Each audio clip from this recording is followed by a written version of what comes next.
Okay. What's going on? Hey there, everybody.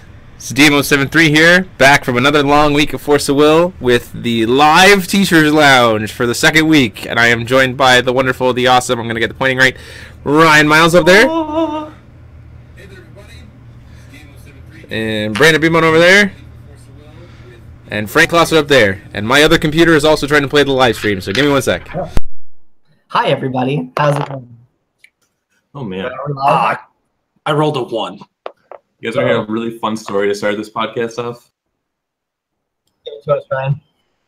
Oh, no. So I recently started working 4 days a week instead of 5 days a week. Like, you know, where you work 10 hours a day instead of 8 hours a day. And that's been really interesting. So today I wasn't going to work. And instead I just played League of Legends for like 6 hours. And that was my day. And that was... I saw you on a Braves win streak or something. Yeah, just like I got myself to plat from like the bottom of gold because like I just haven't taken League seriously. But then I had a day to do it. So I did. It was great.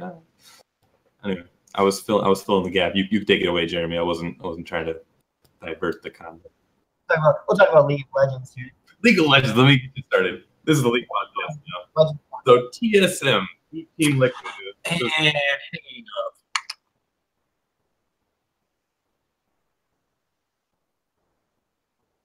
Oh my God, I'm done. Goodbye, everybody.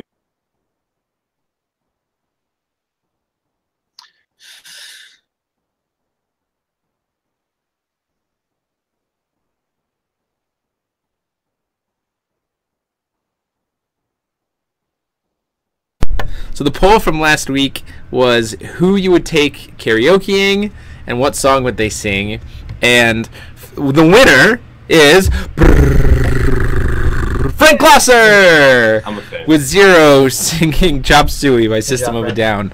So Can we just good say job, buddy. that when he was picking this song, he didn't even know the name of Chop Suey. Like that is not a fair criteria. He just sang us that the audio. covers all of songs. All right. In my mind, songs are categorized either by some sort of beat I'm incapable of using human vocal cords to replicate, or by some sort of chorus line. Perfect. So there you have it. That was our poll from last week. Go ahead and leave us in the comments in the chat what you think our fun poll for this week should be. Frank, please enjoy the imaginary crown. Now I'll have to, since we're doing this live, I'll have to send us all some kind of fake crown so that whoever is winner that week can wear it for that week's podcast. Crown is upstairs, that'll be the next though. piece. I don't know. So pledge on the Patreon down below. Link down below so we can afford crowns. So today, runes. We have seen a lot. We have getting into the second set of the rulers that we haven't seen. So like this week we'll probably see like a couple runes for each of them, and then like all next week will be the rest of the runes for the rest of the structure deck and the set. But what we wanted to talk about just in general is some kind of ideas about runes, our thoughts on runes, what we kind of noticed about runes, and then talk about some specific runes that we think are either going to suck or that we think are going to be pretty impactful. So for those of you who might be joining us, just again to go over runes again, runes can either be runes, master runes, or rune/chants. Runes and master runes can only exist in your extra deck, and you can only have 1 copy of each rune in your extra deck. A rune/chant can exist in the extra deck or in the main deck. You can have 1 copy in the rune deck and then up to 3 more copies in the main deck, or you can just play all 4 in the main deck. Runes in the main deck don't cost divinity. Rules in the rune deck do cost divinity. To play a rune, you can only cast it at the speed that the rune itself would be cast, and so you flip up, pay divinity, and pay will to put it on the chase. Like, that is casting a rune. It is still considered a spell while it's on the chase, so it can be canceled by everything we have that says cancel spell or whatever. But that's kind of how that works, since you actually are spending divinity, and then once you're out of divinity or you don't have enough divinity to play your other face downs, then you're just out of luck for your runes from the rune deck. And then master runes are runes that are specifically tied to a specific J/ruler, so you're not going to see it played in any other deck. So it's kind of like, I guess you could kind of say like that is the epitome of the god art for that ruler, is that master rune. So we've seen so far Adam Sykart, Lucifer, Arthur, whatever the red guy's name is, who I can't remember, and then Chimimi. We've seen those runes so far. We just saw Brunhild spoiled today, so we'll last night, and tonight they're spoiling Isis, so we'll have to see what that looks like. Fushi is disappointed in you. Is that the name of the mid one? Because Why? you can't remember his Brunhild? Okay. Oh, yeah, the right guy's disappeared. Yeah, well, he's allowed to be disappointed. So I guess let's go around the room and kind of talk in general thoughts about runes that we've seen so far, what you're thinking about it, and just overall. So let's start with Ryan Miles, who seems to be having a spasm. No, I'm just anticipating what Brandon's response, so I want him to go first. Ryan Miles refusing to go first or anything but last once again. That's pretty much how I live, yeah. Oh, okay. Ryan, go. Like, I think it's dishonest to think of these as cards. I think you really just have to think about them as like your ruler, like ability, or like your J ruler ability, and therefore you have to compare them across the strength of other rulers and J rulers. And it's more fair to say like as ruler abilities than J ruler abilities, because like not only do the J rulers have extra stuff going on, but like really they're just blank rulers on the front side. So these are like ruler abilities. And the fact that you get to kind of pick and choose like your 5 ruler abilities, I feel like it's better than your average ruler that we've seen before, but not better than the best rulers that we've seen before. So I still think that, like, despite the fact that you're just getting like 5 free cards, like it's disingenuous to think of them as cards and just think of them as effects, and then think about how these effects like either impact the game or generate card advantage from being effects. And I feel like when you compare them to the heavy hitters from the Ray cluster, when you think about Fair, Gil Lapis, and Time Sandwich in particular, Scheherazade too, although like it's still a rumor that she's getting banned eventually. We thought about that before Nationals, but hey. Even rulers like Rhea and like Kirik, like they just have like pretty much perpetual card generation engines going on, and these are very finite because there's only 5 of them at most, and that's even if you you figure out your rune deck such that you have only 10 divinity and you're never like not flipping a rune. So I'm still not convinced that these are overpowered. It's still just an interesting mechanic that I'm not completely upset with, but there are some directions that Forcible has taken that I'm not a fan of. I talk about that on Facebook. I'm sure we'll get to that later on, but that's just kind of what I think. I'm not dismissive, and I'm just not excited either. I think that's fair. I would say that I very much have the same viewpoint of you in terms of, I like what you said, it's not fair to think of them as cards. Like, it's just like you are picking your J Ruler's 5 abilities, which I think, if you think of it that way, definitely shapes how you view runes, especially like pure runes, not rune/chance. That's a different beast entirely. But like, if you think about it that way, it does indeed like change how you think about runes, or the power level of runes, or comparison to what you're going to look like. I think for the most part, the more I think about it, I guess the more comfortable I am with them. I don't know if that's fair to say, like, or if that's the right wording. I wouldn't say fair to say. Like, this is just, I talked about it before, how it's a very big change in how we play the game. It's a very big change in how we deck build and everything else. And the more I see the runes that are coming out, the more I'm like, yeah, okay, I kind of see why this is a rune. Like, yeah, okay, I kind of see why this is a card that, like, would be something that I would see as, like, an ability of a J Ruler. Like, you know what I mean? I guess if that makes sense. Like, there were certain cards that, like, if I saw it as a rune and I was like, oh man, I could play 4 of this card, I'd be like, okay, that's a little much. But then some of the runes that are just like pure rune, I'm like, yeah, okay, I can see this. I can see playing a 1 of this, right, in the rune deck and being limited to using that ability once. It's just like, yeah, so I don't know.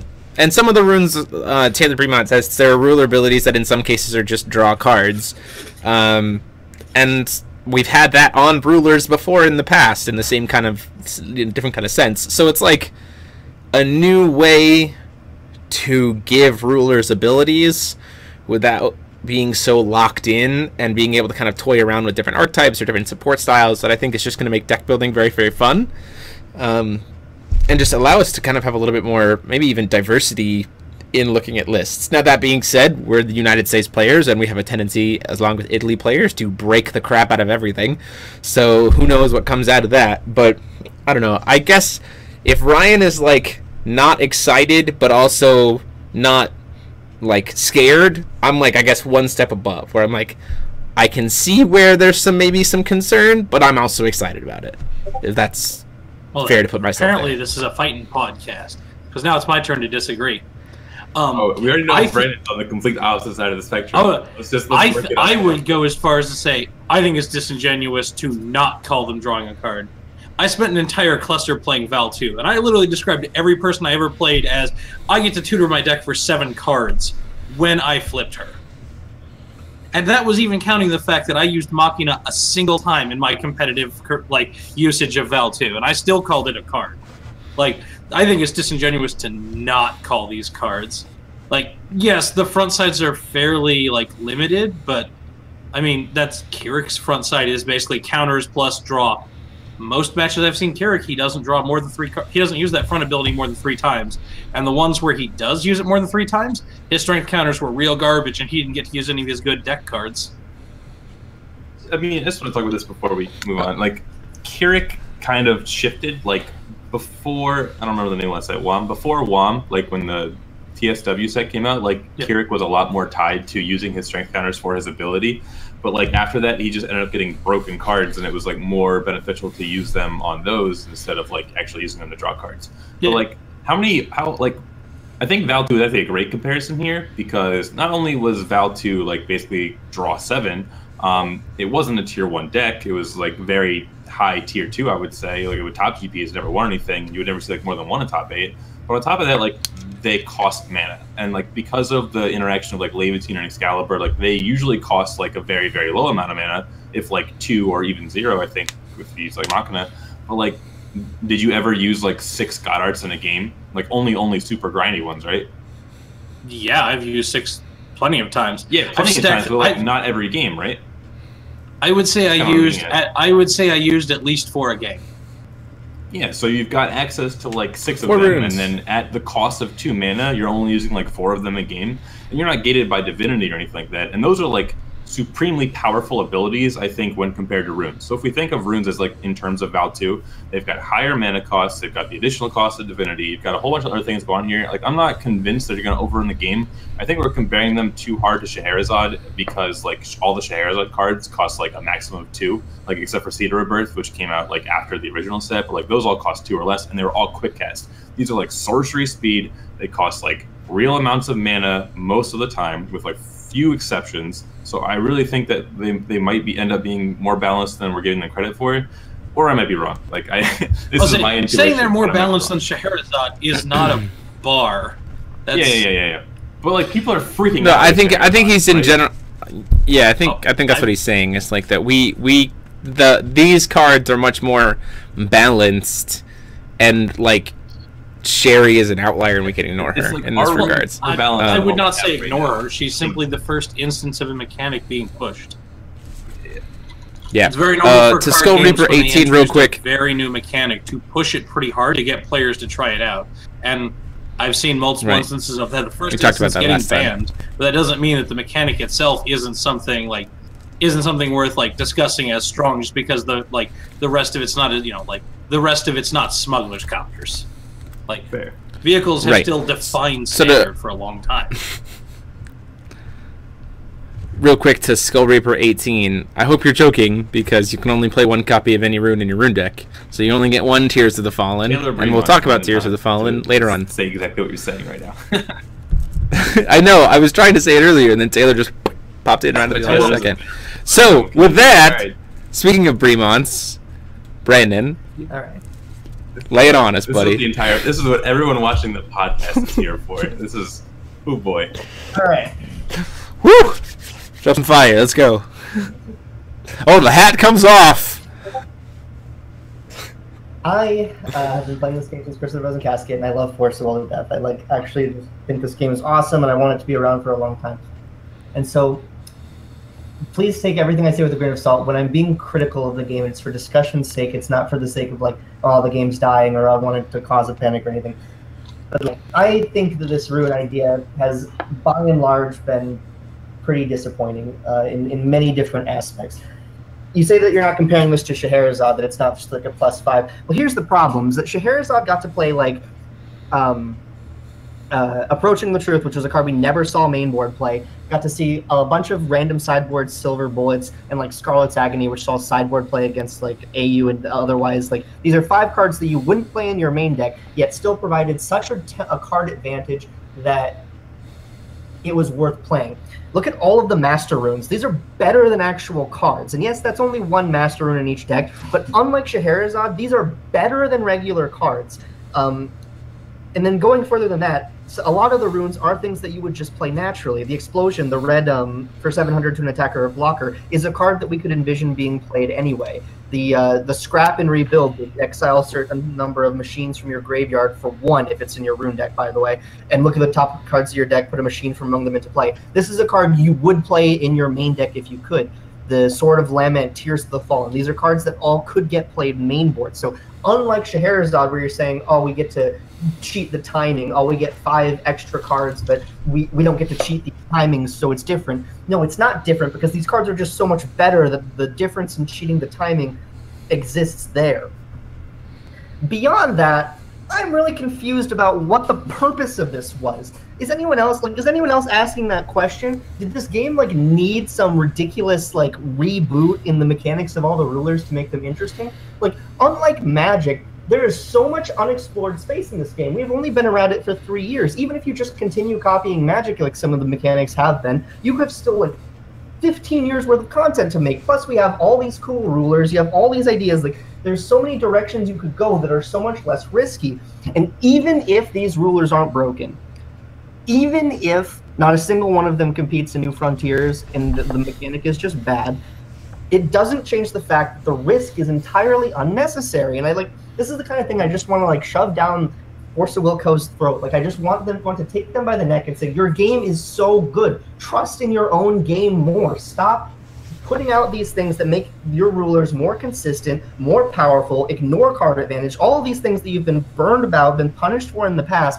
Just recognize the things that have caused your problems and avoid doing them. Like, you don't need to take these risks, and yet we keep seeing them. Back on that, though, even if all of these rulers are bad, that's a mistake. But if even one of them is good, then that is also a mistake, because the runes that make them powerful can be played across all of them in eternal formats, so God forbid that. But even in New Frontiers, you're just never going to give us fixing again, because the moment you give us fixing, this entire rune process just blows up. Like, I mean, like, we're thinking about it in a fixingless format where it's going to be mostly monocolor, and that's at least fine, because at least the colors are restricted to the things they can do. So if there's a broken set of runes, it's only 2 or so rulers for the next few years that are going to be able to play it. But like, if they ever introduce fixing, suddenly all 10 rulers get every broken rune. I mean, like, we thought about that? Has anyone like considered that future? And like, it's just like, it's unreal to me. And I love it. And I love Forceful. Again, I'll go back to saying this. I'm not here to just shit on it entirely. But like, I fail to see the reason. I fail to see why this is a discussion that we have to have. Like, why we have to be worried about whether or not these things are broken. And I don't know. I find it deeply disappointing. There you go. So I will speak to the Master Rune, and I will say it in this way. No, I get. So I will say this in the sense of, there were a lot of rulers in this past set that had very, very cool abilities. Very, very cool, unique abilities, unique concepts, stuff like that. And even over the history of time, like with like God's Arts, I mean, akin to God's Arts in some abilities, and some of them just straight up have God's Arts. Cough, cough, Shayla, cough, cough. But like, that, with the second they printed Lorite, this card is immediately bad. So I'm not saying that they made Master Runes in the way that they did to combat Lorite. I'm not saying that at all. That would be really silly, and I don't think they did that. However, I appreciate the Master Runes, because now these 10 rulers have a God Art that can be used in New Frontiers and is Lorite proof. But they're not cancel proof. That's not the point. That's right. I'm not saying it's not even about whether or not this is good. Okay, it's like, okay. No, I'm not saying I'm not using that to defend I'm not using it to defend the mechanic, Brandon. Relax. Relax. Breathe. Breathe. I'm just saying, so I like it. That's it. I want to comment on one other thing you said a bit earlier, and that was that you were excited from the deck building aspect of this because you basically had access to customizing 5 cards on top of your ruler. And I would actually like to say that I think that is quite untrue. In almost every case, like your real like feats of deck building are going to come from times where you have to build around things. The more open things are, the more that everything you've got does everything, the less you're going to deck build and the more you're going to drift towards good stuff. Like that's why like in any given like say like some of the long running Eternal formats, like say Modern, like outside of occasionally like a single card suddenly enabling a new deck to exist, there's a lot of shared cards in between all of them, because once you get like enough, you start getting to this point where like you just play good stuff because it's better. And so like you can sort of apply this to rulers as well. If each one of these rulers is sort of a blank tablet, you almost end up with like in this scenario where your ruler choice matters very it's going to matter in the beginning, like Brandon said, because we don't have color fixing. So you're going to need to match up color to color. But as soon as we're not really limited by that, or if there is just a good enough batch of runes that you're willing to like run them with a weird ruler, then you're going to reach the case where you're like the ruler is suddenly going to not matter, and simply rather than picking a ruler which has for a long time been a defining aspect of the deck and like set some of the flavor of the game, you instead have like this generic shuffle-faced ruler that's getting swapped out to go with your like choice of 5 best runes. I guess part of my statement there, Frank, is speaking to the fact that like I tend to play, especially now that I'm doing more like content and like the GP streams and everything else like that my interaction with the game is very much more on a casual fun level. So in that regard, let's talk about that, though. This is terrible for new players, isn't it? I mean, okay, so previously, if you pulled a ruler out of a pack, you could read that ruler and very easily tell what kind of a deck you wanted to build around it. When a new player picks up one of these rulers for the first time, it says literally nothing about what that ruler is trying to do. I think that's great. And then you flip it over and it tells you what it does. I hate it when my deck builds itself. Like as a new player, when I get in a new game, because I've been getting the Lightseeker recently. That's been like the game that I've been focusing on. Like the rulers are basically just like some of them have maybe somewhat impactful text, and some of them are just like, yeah, man, just sometimes you do damage extra, or sometimes you can pay life to draw cards, and it's just like the deck that you can build is like just so open compared to like what your ruler does. Like the ruler just kind of like it gives a little bit of enhancement or spice to it, but it's not like defining the 40 cards that go into your deck, and that is so much more fun to me than like opening a Scheherazade and being like, well, I guess I'm playing fucking 40 dolls and like 30 stories, and then I'm like playing green and black because they're the best cards in the game. Like that's just, I mean, like that's just me personally. Like I feel like the Shayla deck, the Keurig deck, the Panda deck, like they're just so heavy-handed in saying like, well, these are your good Panda tribals, these are your bad Panda tribals, and like you're just not even.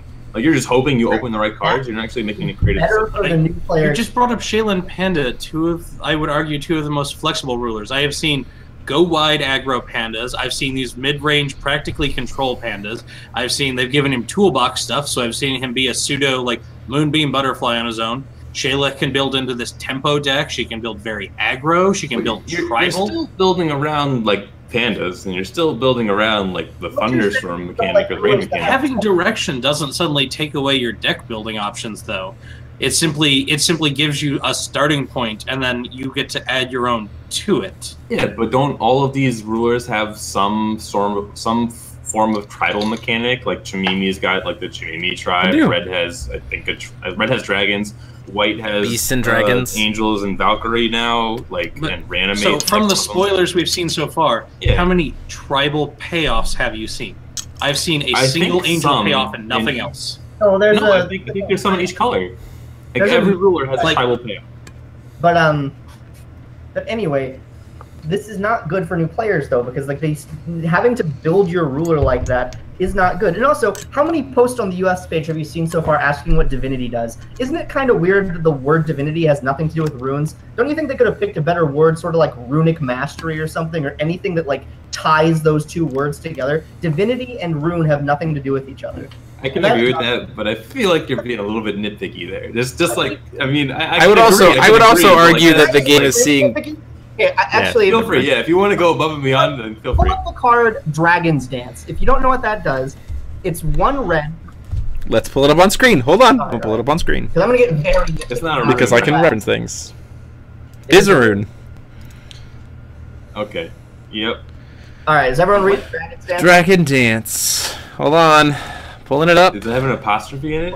And there it is. Dragon Alright. Dance. It is on screen. Alright, Dragon Dance, 1 red, quick cast, reveal the top card of your deck. If it's a Resonator, this card deals damage equal to that Resonator's attack to target J Resonator. This is a starter deck card that they thought was okay to put in a starter deck. Every single new player that plays this card is going to cast it, look at the top card of their deck.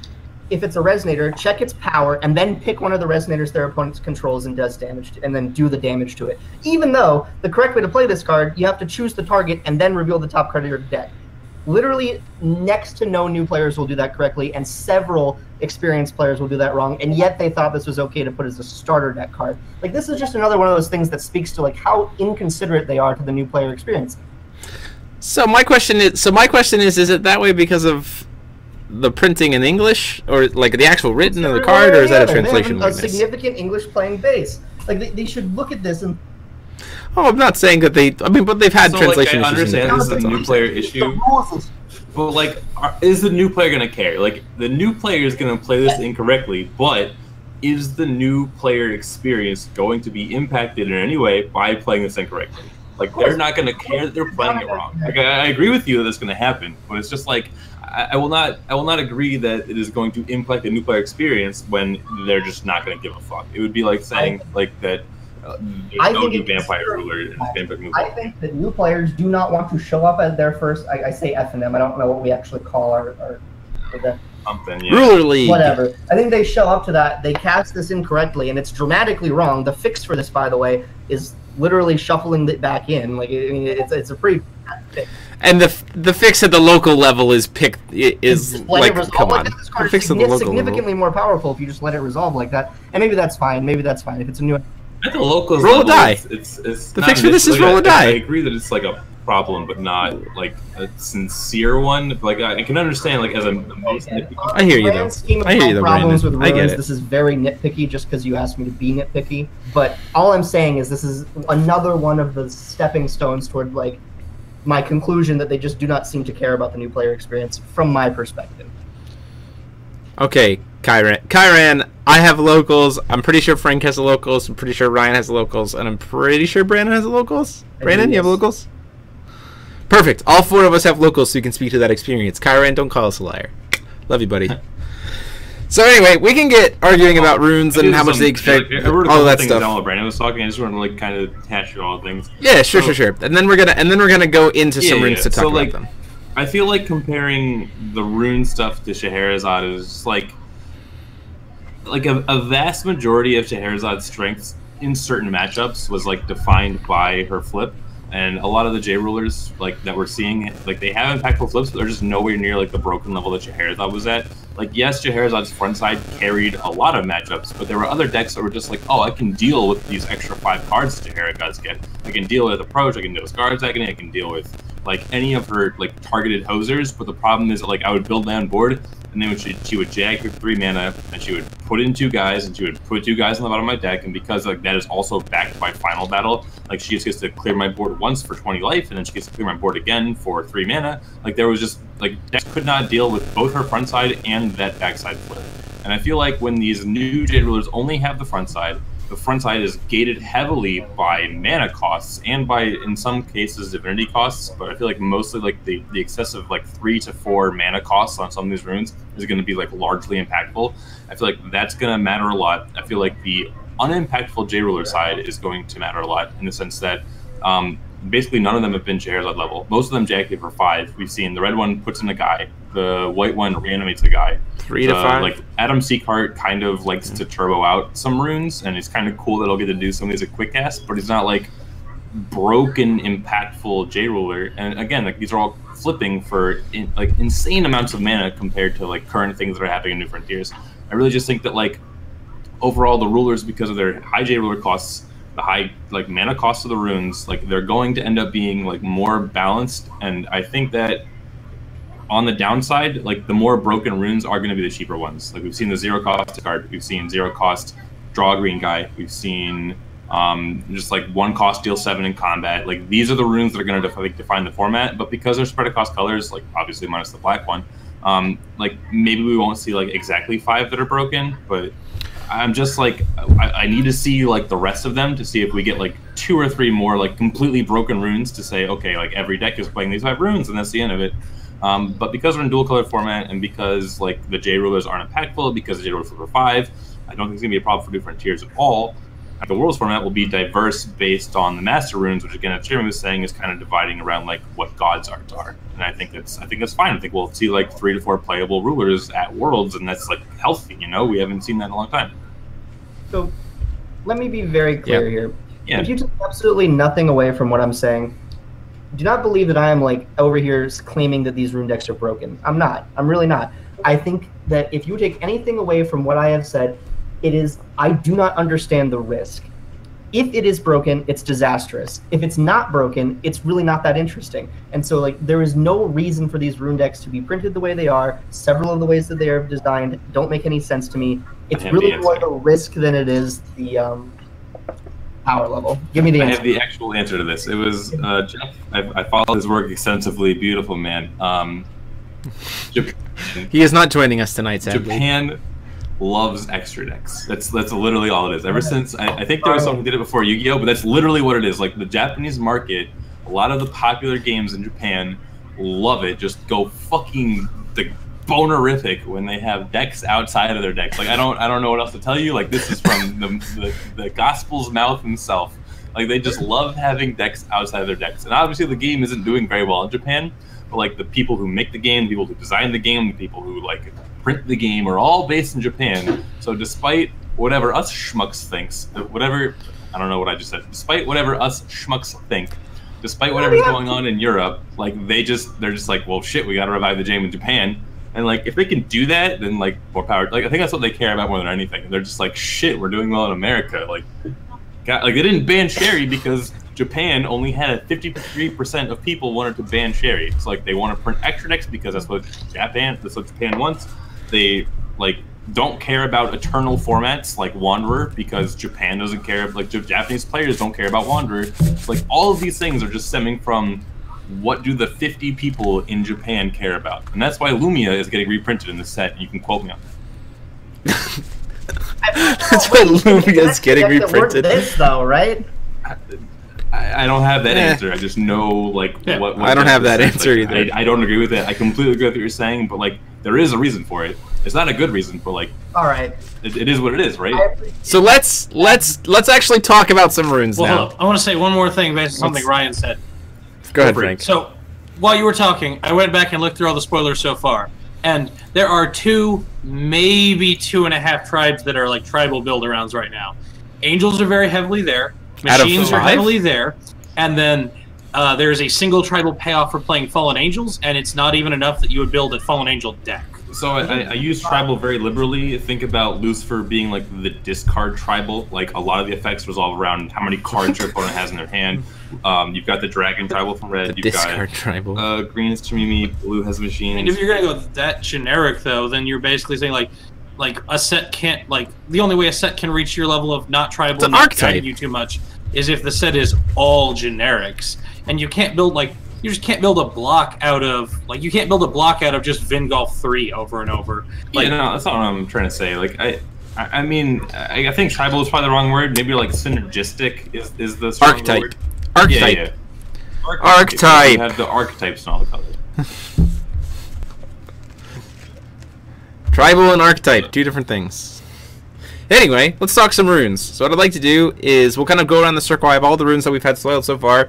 What I'll have each of us do is pick one. I will pull it up on the screen and kind of talk about, explain it, and then that person can share their thoughts, and then we'll kind of share about it. So Frank, why don't you start us? Do you have a rune that you'd like to talk about?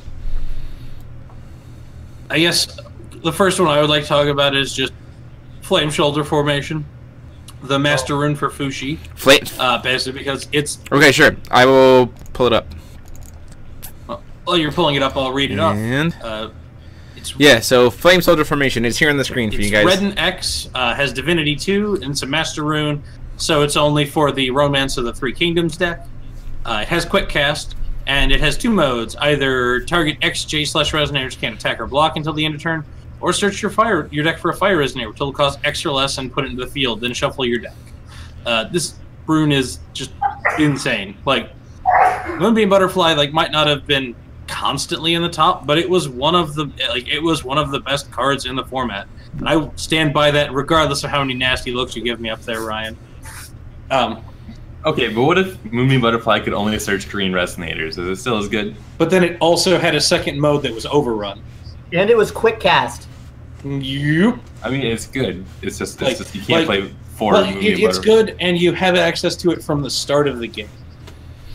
Also, red has a 1/8/8. And also, it's good you have it from the start of the game, and you don't have to put it in your deck.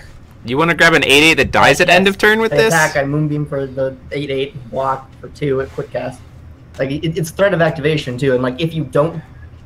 Oh, using it as a blocker? It makes sense. I just don't think it's better. I mean, yeah, I didn't think of it that way. It's better than 5 mana summon 3/10/10, so just like the comparison you have to make between Master and... It also just randomly wins the game. Like, if you have a red board at all and like 5 mana and they have blockers, you're just like, oh, flip this, you can't block it. I mean, Mini Meteor is the same thing. Mini Meteor is a non-master rune that says, oops, I win the game. Yeah, but it's not quick cast, so like, you can do this during... Doesn't matter, you're casting it on your turn anyway to get the overrun effect. Your recovery step, like, you can do quick cast effects before you recover. I definitely think this fair, card I is guess. like an absurd card if it was a card, but because it's good. tied to a garbage ruler, I just don't care about it. Like I don't think this ruler is gonna see play. I don't think red cards have been good at all. He's a Which is why I'm just like, That's not yeah, that this bad. card's like spooky, but I'm just like, I'm not playing Fushi. Like I've got at least 2, maybe even 3 rulers that are better than Fushi. Fushi, that's what his You've told me name is. multiple decks you can't play because Keurig was too good when he was 2nd place in the format. Red cards aren't good enough at all. Oh, I'm talking about for Worlds. No, I think he's talking about this set. I think he's talking about Worlds format. Yeah. Okay, so World format, we haven't even seen a 5th of the set yet, so it's like, I don't really know. I don't care. I'm not playing red. Like, I'm playing black at Worlds. I don't care if black ends up being the worst color. I'm playing black at Worlds because I want to discard my opponent's hand. So if we're I'm gonna make incredibly biased. I guess to ignore Someone me. quote that in the chat. Shit, If we're gonna make arbitrary predictions about Worlds, Brunhilde's the best all the way. She's the biggest flyer. So we're not going to talk... Okay, stop. stop. We're going to focus back on this rune now. No, Mom. So, Flame Soldier formation, I like... excuse me, I am the father. I am the dad of Nope, not even I have close. 2 children, I can prove it. So, Flame Soldier formation, in my mind... Do I think it probably should have been quick cast? Probably. What? Like, I'd still be happy with this card, even not quick cast. But I definitely really good. Yeah, it's very good. I think it is very good. In my mind, this feels like a God's Art, which is like, okay, cool. Then we have a Master and it's a God's Art. The fact that it has 2 modes is a little nutty to me. But the other thing that I'm thinking of, especially in regards to Fushi, is weirdly enough, like, now that I'm thinking about it with what Brandon said, with like threat of activation to like flash in a blocker, surprisingly I like that use of that mode more than trying to like bring it in on your turn to do something. Mainly because Fushi himself just pays 5 and goes gets a dragon that burns something for 10, and then you have 2 flyers and you kill the thing. Yeah, but you do it at the end of their turn, even if you're getting a generic quick cast thing. That's what we're talking so it dodges about. quick cast or dodges sorcery removal. There's also a dragon that says if it enters the battlefield from your deck, it does a grand to a resonator. Yeah, it's so, like, what I just said, yeah. That's the dragon that I just talked about. Yeah, so it like kills a guy, brings in a guy, and has a guy. Like, it's your hands all over again. Fushi's flip is that. Because he flips into a thing, brings in a dragon, and then the dragon kills something. I love that direction flow format. I think that's great. That just seems good to me. There's like healthy interaction. There's things you can do about that, you know?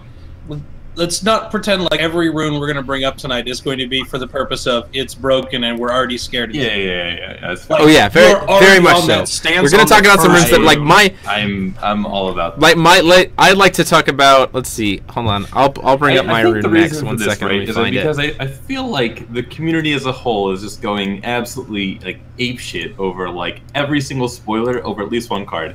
And like I was very obviously discontented with Tears of the Fallen, but it's like for completely different reasons than the fact that it's broken and broken versus overpowered. Like it's not overpowered. Maybe it's broken, depending on how you define that word. But like it's just, Jeremy, it's your turn. We'll get there. Yeah, we'll get there. Hold on. Let me pull up the rune that I want to talk about. I'm going before Brandon. Right? I'm going to talk about. Last, so I get to go before Brandon. We're changing it. Yeah. Cheers. Yes. Yep. I'm going to talk about Jet Black Wings. So Jet Black Wings, 3-drop, 2 black and 1 divinity, 3 quick cast resonators. Your opponent controls gain -6/-6 until end of turn. I think that this is a perfect example of like I know that some people in the community don't agree with me or whatever. I think that this is a really solid rune. Like, it's not like crazy. It doesn't hit J rulers. It's just it costs 3. Sure, it's got quick cast, but like the stat line is only -6/-6, so essentially you're paying 1 will for -2/-2, but you can't go any higher than -6/-6. Like, in my mind, this is like just really solid. I really like this. We're losing our big, massive stat minus board wipe in the form of Final Battle, and thank God it's leaving, because like that card is, see ya, don't ever need you again to be in existence. But like having that kind of board size stat neg, like board wide stat neg, I really like, and I think that the cost and how much it minuses and the fact that it's not J ruler hate, like everything about this card, I just like it. I think that it was just really well made. I think that you've got too much. I think we have too many control mages in this room. Like, I think this is an effect that, like, not necessarily they should never have printed. I'm not saying that at all, but I'm saying that I don't think this card should have been anything earlier than the second set. Like, we have like okay, so we have been under the aegis of Final Battle for a year and several months now. And sure, during that time period, there have been multiple cool like go wide decks that have existed. And that one of the actual stated like archetypes in the set is a small go wide tribe, and so they haven't let that archetype like actually even be not just like competitively viable. Like, I have a guy who's tried to play like pandas at locals, and he just like eventually stopped because it was dispiriting to just like every week was, did they draw Final Battle this time? And like let them have an actual like 3-month format where they actually get to go wide. And then you can answer it with like, okay, here's like a bigger or a limited answer to like that archetype. But like, this is already like answering an archetype that hasn't been allowed to exist for a year. So here's one of the reasons why. I mean, I guess I can kind of see that. I want to see more of the stat lines of the Valkyries, because like, based on, I don't have all the cards in front of me, but like if they're go wide stat line and the fact that they like recur stuff from grave and do stuff like that, I think lets them still get around this card. Like, they can reestablish. Like, don't get me wrong, I've played Pandas too and been like, yeah, cool, I'm gonna go for it. Well, Final Battle I lose, but because like Pandas didn't have a way to bring back from the graveyard consistently or reestablish once they went wide. But like, it seems to me like Valkyrie, the go wide weenies deck, is also the bring crap back from the grave, get value tempo wise deck. So for me, card. if that is well, no, what I'm saying is that's the theme, and I need to see more of it. Like, I need to see more of the Valkyrie before I like hands down say yes, this card should have been second set. But I say that in the sense that if Valkyrie are going to show us that theme of like go wide but also bring stuff back or recur to be able to reestablish once the deck, because like when they pitched the idea of the Valkyrie in the storyline, it was that this like massive army that was always willing to charge into battle for Brunhild, right? Which makes me think white weenies, go wide, lots of small dudes, but also like come back and reestablish, wave after wave after wave. And so in my mind, if that's what they do with them, if that's what they do with Valkyrie, if that's the way they go, and then Darkness gets a one-time -6/-6 the board at quick cast, I'm not nearly as concerned. This also kills literally that entire archetype. Like, they printed 5 1-drops and half of our resonators spoiled. It's one time. Half of our yeah, but you're an aggro deck. Like, there's one piece of card advantage in that. Okay, no, that's what I'm saying. I literally just said that's the, if they do this with Valkyrie, where that even if they experience a board wipe, they can reestablish, then this card doesn't matter as much. That basically, that is assuming that Air, the Valkyrie of Mercy, is defining their archetype rather than a single card. Right, and which is why I said I need to see more of the Valkyrie to see if that's the direction they go in. I'm saying that I can see what I can see what direction you're going with this card, Frank, and I hear that as a legitimate concern. And I think that's very fair to say. What I think is I would really like to see Valkyrie have a natural counter to this in other cards that we might see, but with what we've seen so far, I can see why this card could be a concern. So I'm hearing you, but I'm being optimistic. I really don't think this part is a problem for the aggro decks, because like I think my best comparison here is like Hearthstone, where when you're playing Hearthstone and you're curving out like turn 1, turn 2, turn 3, like based on the class that you're playing against, you know what turn their board up is going to drop, and you know that they have a very finite number of copies of that board wipe. Like when you play against Paladin, they have 2 Consecration, or if they're Control, they have a Quality Pyromancer. And that's earliest turn 4. So like you spam out your early drops, but you also know exactly how much damage their board up is going to do and what turn it's coming down on. I think like my biggest concern with this card is the fact that you can attack tapped Resonators, and how this might affect combat math. So when you have your own board and they have their like go wide board, you get to attack, and then if they block, you get to cast this card and then suddenly trade into their entire board, which can be really swingy, but it's like something you get to play around, and I think that's interesting. But in general, because it's a one-time cast, I think that like go wide strategies are just not inherently fun at all. Like that might just be me, but like there's nothing. I think that's an aspect of us having too many control mages in the room. Yeah, like, but like it's just like it's fun, but is it really like, are you doing anything as a player? You're just playing a 1-drop on 1, a 2-drop on 2, a 3-drop on 3, or like that, 3 1-drops on 3. You can't really believe that, right? Like you are well aware that like aggressive decks are like up there as far as difficulty to play optimally, right? Like they're very easy to pick up and play for a new player. They're only easy to play optimally if there are board wipes on the other side. If there's no board wipes, then you just get to do your dumb shit and just like go face the whole time, and you never get punished. But if they have exactly 1 copy of a board wipe, and you know it's 3 mana, and you know it's -6, -6, I think that's a very reasonable space to allow counterplay, and therefore allow skill to be a part of the the design space for the go wide deck. And I think that this actually is good, because it will punish those decks so that they're not just completely dominating the format. Obviously, like the other one is the 1-mana green deal 4. I don't think that's killing anything. And the fact that it's only deal 4 instead of -4/-4 is like a big distinction between that card and this card.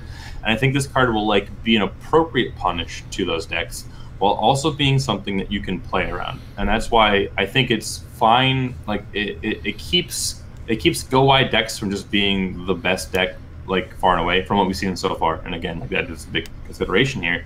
But I just love that it's interesting, the fact that it's a rune, so it's not a chant rune, so it's just once per game that you know is going to be there, and it's double black, so it's only against pure black decks, and they're the discard decks too, right? So like you kind of have to fill your board, but like because white also seems to be getting the reanimate mechanic, then you get to go wide selectively, figure out like what guys you're okay with dying, and then bring them back, get bonus effects because you let them die, you bring them back. Like the 6/6 that comes back as an 8/8, like that is a card that you love to play on turn 2 while going wide, because it's going to run right into this card. They're going to see you have 3 guys on board. You're going to have like the 1-mana dork. You're going to have the 2-mana 6/6 that comes back as an 8/8. You're going to have like maybe another guy like the 6/5 that produces white. They're going to say, oh, the 6/5 that produces white, I need to kill that, so I need a board wipe because that's the only out that I have. You're going to bring back your 6/6. It's going to be an 8/8 with swiftness and precision. Like that's just you're actively punishing the board wipe because you played properly. And I just feel like that's so like good. Like that's good interaction between like white and black specifically. And I'm not scared about this at all. I think I really am. I don't like uninteresting go wide strategies. I love it when there is counterplay, and I think this is like perfect. It costs 3. It's like the quick cast might be a bit much, but like because of the way Forcible works, I think it's okay. Like I'm actually just like a huge fan of this card, and it's Divinity 3. So like I think the way that Divinity is shaping out, we're going to see 3 Divinity 2s, 1 Divinity 3, 1 Divinity 1. So like this is just even like fitting into that slot. Like as a decision, you either kill go wide strategies or you kill J rulers. Like those are the 2 main Divinity 3 cards in black. Like I actually love this card, like from a design space, which I won't say about other black cards. Brandon, what do you think? This isn't the kind of card I'm worried about at all. I think it's a little bit of a. I wanted to pick a card that we weren't worried about to talk about what like a good rune might look like. This is fine. I don't really think it needed to be quick cast. I think that it being quick, if it's going to be a problem, the problem is going to be in the fact that it completely messes up the way combat works with your opponent. And so like I feel like in the world where you just want to be a little bit safer, you take off the quick cast, but like it's not really something I'm that concerned about. What Ryan said is true. And like the aggro decks, the red aggro decks will have burn to finish it off. So like if you clear the early board, it's not that big of a deal. White seems to have a reanimate strategy, so like that's how it recovers from a board wipe. So the two decks that this seems to punish both seem to have outs to it. So it's like I'm not really that concerned. Frank, any other thoughts? To loop back around to you, you seem to be, or just want to make sure you had a chance. I don't know. Like, I guess I think the rest of you were like, maybe I just have a different opinion on how you shift formats than everyone else. But like, I feel like everyone else is sort of hoping for like a format where like all archetypes are viable, and I just have never, at the very least in the competitive area, I've never seen that happen. Like, I've never seen more than 3 archetypes like really viable in a competitive area, like at the top tier. And so for me, I'm like, it has been a long time in Force of Will since aggressive decks have driven things. Like, this is as someone who likes to play mid-range decks and like mid-range decks that border on control decks. So like the times where aggressive decks have been on top, I've been irked by the fact like, oh, I have to like make all these changes to keep up with like how fast they are. But like, it's also been forever since they've had a chance to be like really driving things. And was Prisia forever ago to you? Like, what's the time? Prisia was more than a year ago. That's a third of this game's lifespan so far. That's a while. Was it? I mean, Red Green Fair was the beginning of this format, and I still feel like Red Green Fair and Keurig are like the top of tier 1 if we're calling Scheherazade tier 0. But like, I feel like people are underestimating that, and I do kind of agree with you. I hate when aggro decks are the only deck because there's just no counterplay to their aggressiveness. Like I started this game in Bahamut format, and I just never want to go back to that space again. And when a deck gets to go turn 1 mana dork, like turn 2 like 2-drop plus 1-drop, turn 3, oh, you killed my 2-drop, so I'll bring it back and then play on a 1-drop. It just feels like there should be an answer. Yep, and like I'm just glad there is the rune for it, is my opinion. But like I'm not disagreeing with what you're saying. I don't know. I guess I also just feel like this is the kind of rune, especially like having it early. Like, if we want to run the counterplay, this feels like the one that lets control decks be very lazy and auto play, and that because they have like a couple very efficient things that are consistent, there's a lot less pressure on them to do what control decks are supposed to be. Like, the hard part is, which is lining up your stuff. Like, this makes it much, like, if Final Battle did the same thing to a much greater extent, not saying this is Final Battle, but like, it made it to where you had to do much less aligning against a go wide deck. And so then you're like, okay, I have space for either counters, and it's where we went because it was so top heavy last format, or you go into removal and like single target removal, because like if I can cover like little stuff going wide, then I just have to handle the big things that survive that. And like, I would like us to see, like us to see a format where, at least for like, and I'm just saying like a 3-month format, like the second set can readjust a little, but like a 3-month format where like you have to, like, it's at least harder than average for control decks to balance all their threats or all their answers. I will say this: I do think that at least for the new Valhalla cluster so far, the quote-unquote control decks, which is pretty much exclusively black, I feel free to correct me if you think I'm wrong, they don't have any card generation. So they're exclusively revolving around killing all of your opponent's stuff, but they actually have no way to like create cards outside of just drawing 1 card per turn. We need to see Lich. Yeah, Lich is going to be like a pretty defining factor because they are a graveyard-based archetype. But like for the discard tribe exclusively, it's completely just banish 2 of your opponent's resonators, -6/-6 to your opponent's board, discard a card of your opponent's hand, deactivate, discard 3 cards from your opponent's hand. Kill spell deck. Like, there's just nothing that says kill spell and bring discard a card deck back from the graveyard, or bring like draw a card or anything like that. So that's like not exclusively a control deck. It's like an attrition deck, and they're synergizing on that with like 14 flyers for 4 mana that say, oh, your opponent has less than 2 cards in hand, I'm going to be a big threat. And there are even answers for that in the rune deck in terms of like white, where they have 2 mana like kill a guy unjaceable. Green has 1 mana rest your J ruler, kill a guy. So like the big threats that the attrition deck so far is trying to like play off of, they're not a control deck, they're just trying to like ring resources and then play big guys. But there are also like answers to big guys in the rune decks of the white and the green, which are the go wide. And even like blue deck has Lancelot, which is like, get fucked, right? So I think that they are appropriately balanced so far. It's possible that the second black archetype is going to skew that more into what you're saying, and I'm completely aware of your fears. They haven't been realized yet, but I'm completely cognizant of the fact that they very well might be. So, for the sake of discussion, for now, it's like I think we're okay, but you know, your fears are not unrecognized. Is what I'm trying to say. I do agree with you. Okay, moving on to our next rune. Ryan, you get to go last. So if you want to take Tears of the Fall, you can, because I can also talk about Love and Rush if you want.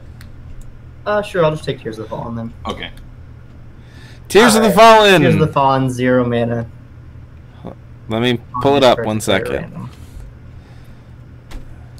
Ta-da!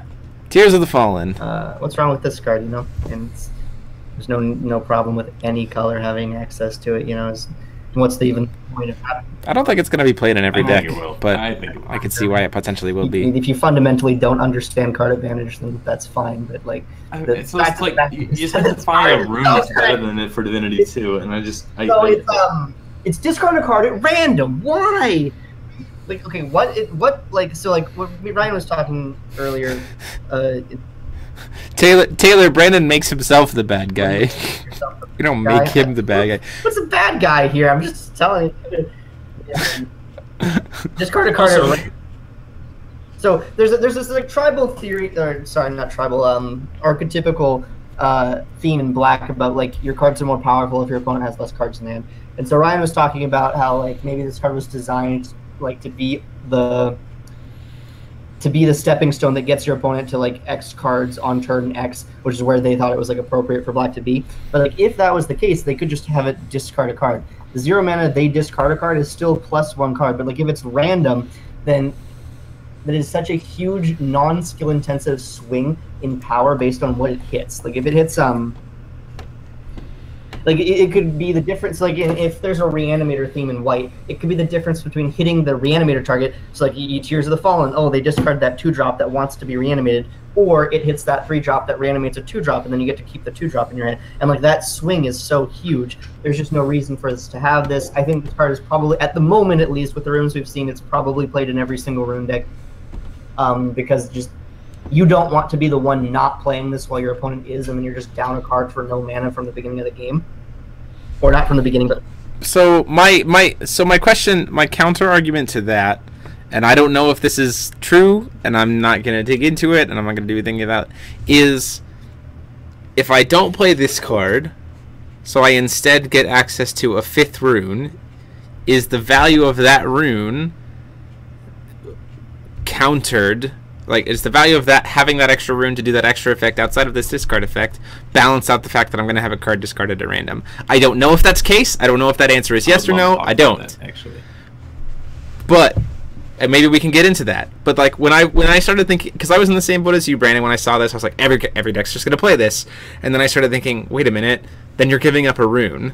So, like, are there runes that I... So, hold up. No, what I'm saying is, like, I'm getting it. So rather than play this, up a rune, can you at least accept that in no instance is this giving up a master rune? Okay, so this means we're giving up one. Like in Jeremy's argument, he's giving up a Divinity 2 rune, and I'm looking at the Divinity 2 runes. Divinity 2 rune. It has to be like, so you have your master rune, you have your 3-drop rune, you have your 1-drop rune, assuming that we actually like follow that recipe for our rune deck. And everybody gets a 1-drop. 2 other Divinity 2 runes, so it has to be your worst non-master Divinity 2 rune that is better than this card for you to want to give up. Correct, and I don't think that's true looking at these Divinity 2s. So far. Obviously, we still have more cards coming. Correct.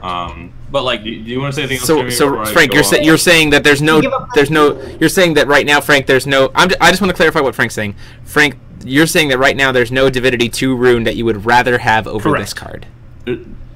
Okay, got it. That's all I wanted to hear. And Brandon, I interrupted you with my statement, so I'm going to let you finish, and then we can kind of maybe come back to it. So I just... You're giving up this to play another rune. That's true of any rune. You give up a master rune to play another rune. I mean, like, you have 5 rune slots, and this is just probably the most powerful you can put in the rune. I say this in the sense of, like, if I'm a green deck, is me giving up one of my green Divinity 2 runes to play this black Divinity 2 rune worth it? Like, is it worth me giving up a rune that I have potentially more synergy with to make my opponent discard a card at random, or am I better advantaged by playing a card that I have synergy with? Like, I hope there's not a rune that's more powerful than 0 mana -1 card for your opponent at random. Like, I really hope that you don't get better synergy. So you want every ruler to play this deck? I want every ruler to have more broken things than this, because this is already like approaching too strong for the rune deck for my liking. But So Okay, here's like my big issue. The fact that this card is 0 mana and the fact that it's like random are just two things that just upset me greatly for a couple of reasons. So like kind of what you were saying, where it's they are sacrificing a rune slot to play this card. One of my like biggest arguments for the rune deck not being broken is that it's based on tempo. So if you have this rune, which costs 0 mana, and then every other rune deck is going to cost mana, like the fact that you might actually cost like all 5, the fact that you might actually cast all 5 runes over the course of a game is like kind of low. Because if you think about the green deck, the white deck, the blue deck, even the red deck so far, like they want to play a 1-drop on 1, they want to play a 2-drop on 2. Like, and in the blue deck, they want to play a 3-drop on 3. Like that's just like so far from the cards that we have seen, that is what these decks want to be doing. So there's no time for them to cast runes for the first 2 turns. So the first time we're going to see a rune cast is on turn 3, maybe turn 4, maybe even turn 5, depending on like how the curve is going, right? So this card just gets to be 0 mana and just kind of fit into the curve and like take a card out of your opponent's hand based on like how your thing is going. One of the main things that I've talked about with this card in private chats has been, I think that Elephant Rush, which is the 5 mana summon 3 10/10s for green, which is the Master Rune, is an extremely powerful card, but is kind of hard countered by the 6-drop black board wipe, Belial, I think it's called. Yep. Yeah. Yes. So like Belial. if you go first as green, you can cast Elephant Rush on turn 5, and then black can coin out Belial. But if you have this card in the green deck, and then you just cast Elephant Rush on turn 5, and then you cast the Tears of the Fallen like right after the fact, like it's likely that if they have Belial in their hand, like you can have a chance to discard it and then just win the game because you have 3 tendons and you just took their answer out of the game. Like they're probably not going to mulligan for it, so they will draw it in the first 5 turns. And because green's going to be playing cards like over the course of the game because they're kind of go our deck, like you're going to like the turn that you want to do something powerful, and you think about like what is the chance that your opponent has the answer in their hand, you can just play this card, and then you have an X% chance to discard it out of their hand based on how many cards you've done. Especially for black, where they have targeted discard and stuff like that, they have the upgraded thought control. Like you get a look at their hand and like take cards out, and you just have other discard in general. Like you get to just figure out what your opponent has, and then just reduce the % chance that they're going to have the answer to what they need to have the answer for. And there are a lot of powerful proactive effects. Historically, Force of Will has been very counterintuitive, so now they're kind of shifting that to say, okay, we want more proactive things with limited answers. So when your opponent only plays a certain number of answers to a certain like strategy in their deck, like when you have just a random chance to discard that and then win the game on the spot almost, unless I saw 2 of it, like it just feels wrong that should exist. Right. For every deck. So, you know what I mean? Yeah. Right. And so, like, this is one of the reasons why I prefaced my statement by saying that there is a real possibility that this card just exists in every rune deck, especially in the Worlds format, right? Like, very real possibility. I am not denying that is the case. It is a 0-cost card that can do exactly what you said.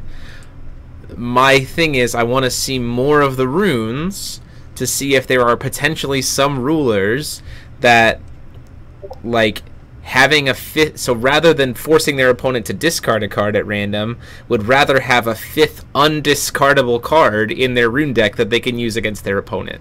And I don't know if that's true, I don't know if that's going to be real, but like that's the question that's in my mind, is there a ruler, is there a color, is there a combination where rather than saying, yes, I get to steal a card from my opponent at random for free, if there is a ruler or archetype or set of runes out there that will say, rather than do that, I would rather have this 5th undiscardable rune that I always have access to instead.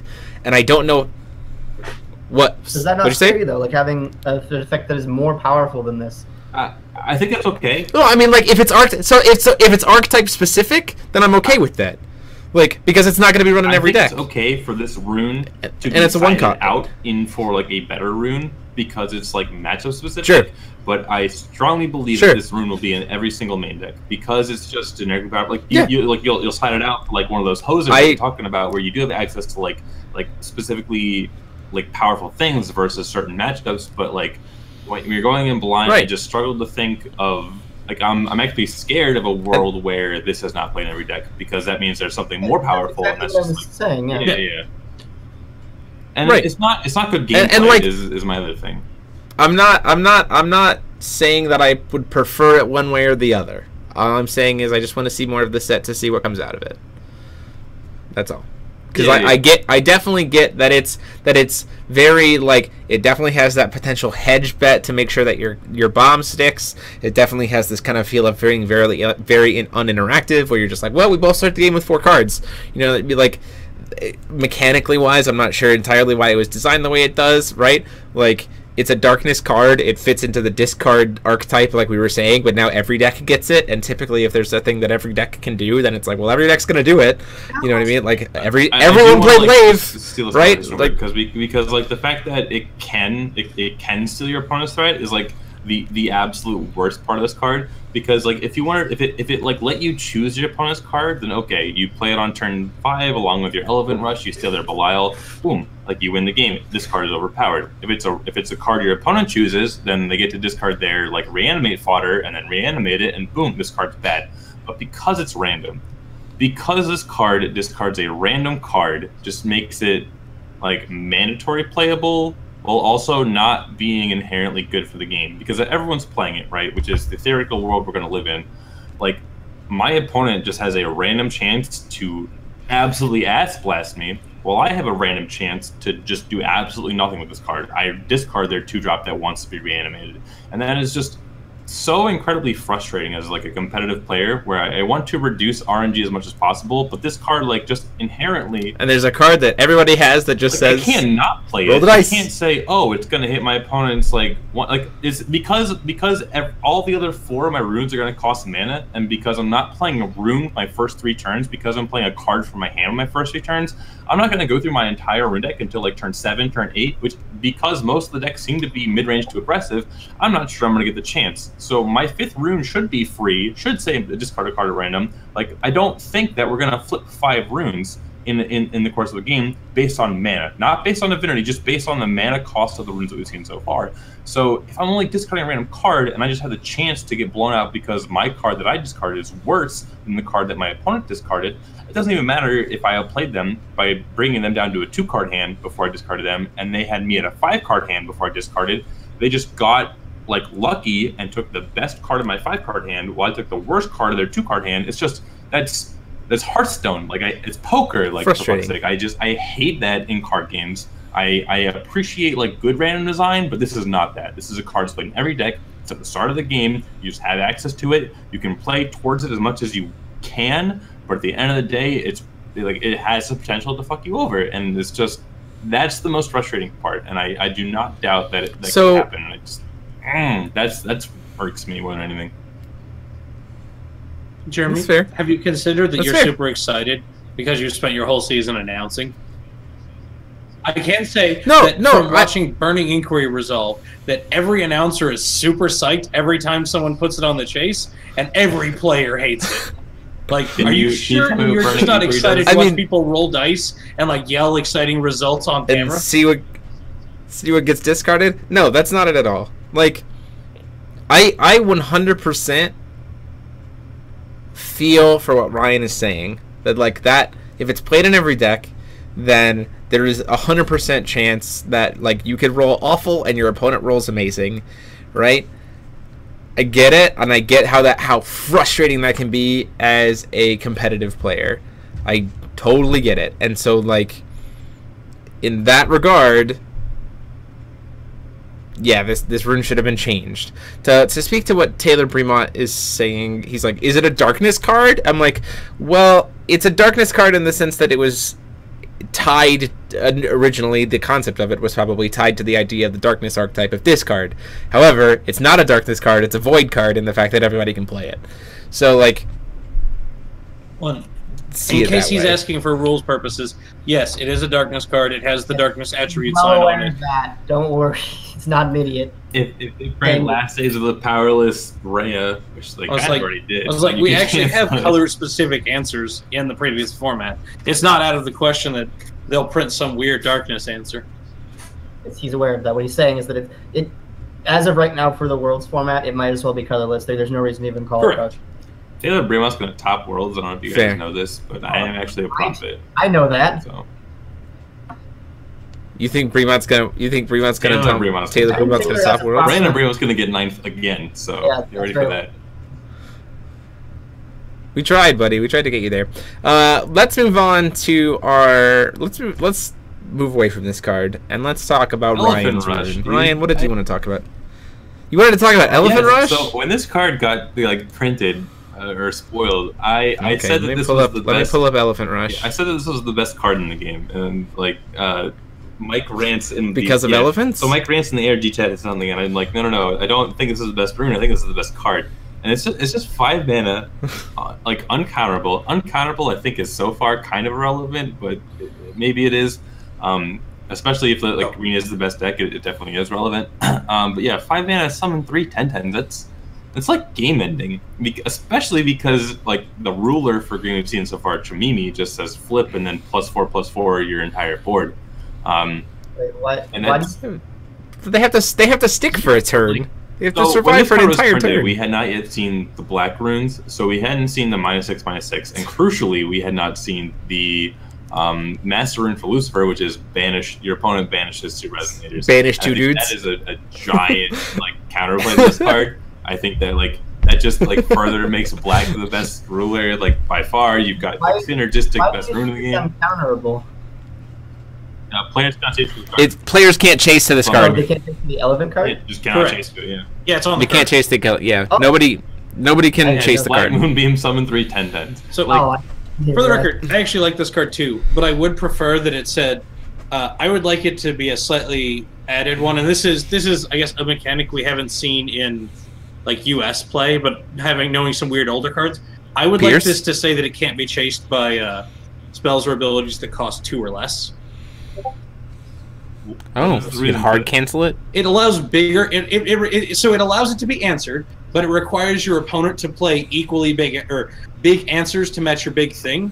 So you can't you can't Farrer's spell it or Millennia Bond it, but you can, for example, if you're going to go up to 3 mana cancels, which has been pretty much the hard ceiling for the last couple of years, then okay, if you're willing to go to hard cancels like that, then you can fight for this card. Then you're leaving up mana, and then if I don't cast this card, and then you're either using your cancel spell for a less impactful card, or you're just not using your cancel and you're floating through mana, I actually love that. And correct. Frank, I'm not saying, later, and I'm if you also wanna- not saying that what's right. I think what's right now will help define Worlds a lot, but I think in New Frontiers it will simply be there, and I'm quite fine with it. I think it's cool. I think it's flavorful. I think it will be impactful, but I don't think this is any way I guess. I don't think there's any way busted. I'm excited about it, and the art is great. I want a full art of this card so bad. Yeah, can we? I'm really glad. Can we take I a think sideshow? you're gonna get it because it's a structure deck. It's a structure deck card. All the structure deck cards are gonna come full art. Congratulations, you have a full art All card. these arts are so good. I'm really excited about that. Can we talk about okay, I'm so never hold excited on. about I have to art, see if I man. can Both find the this. art is- Hold on, I have to go find it. Pull it I don't know if I could find it here. I can't find the artwork because of my computer being all wonky. I should have saved it. So there's this the artwork for Approaching the Truth, and you might see more of me doing this meme as we see more. The artwork for the Approaching the Truth, my buddy Paul turned it into a meme, and it's just supposed to be some really obvious stupid statement of I found the answer or whatever. So someone said, the way to save Force of Will, bringing Final Fantasy and Star Wars art, Phantasy Star, let's go, because we've got Star Wars now and we've got Final Fantasy, because frickin' I've got it saved here. We're gonna jump off of Elephant Rush for a How minute. dare you? Because if anyone says otherwise, they're wrong. We're gonna come back to it. I want to keep talking about it, but we decided to talk about artwork. No one can tell me that Sword of Lament is not Sephiroth. No one can tell me that.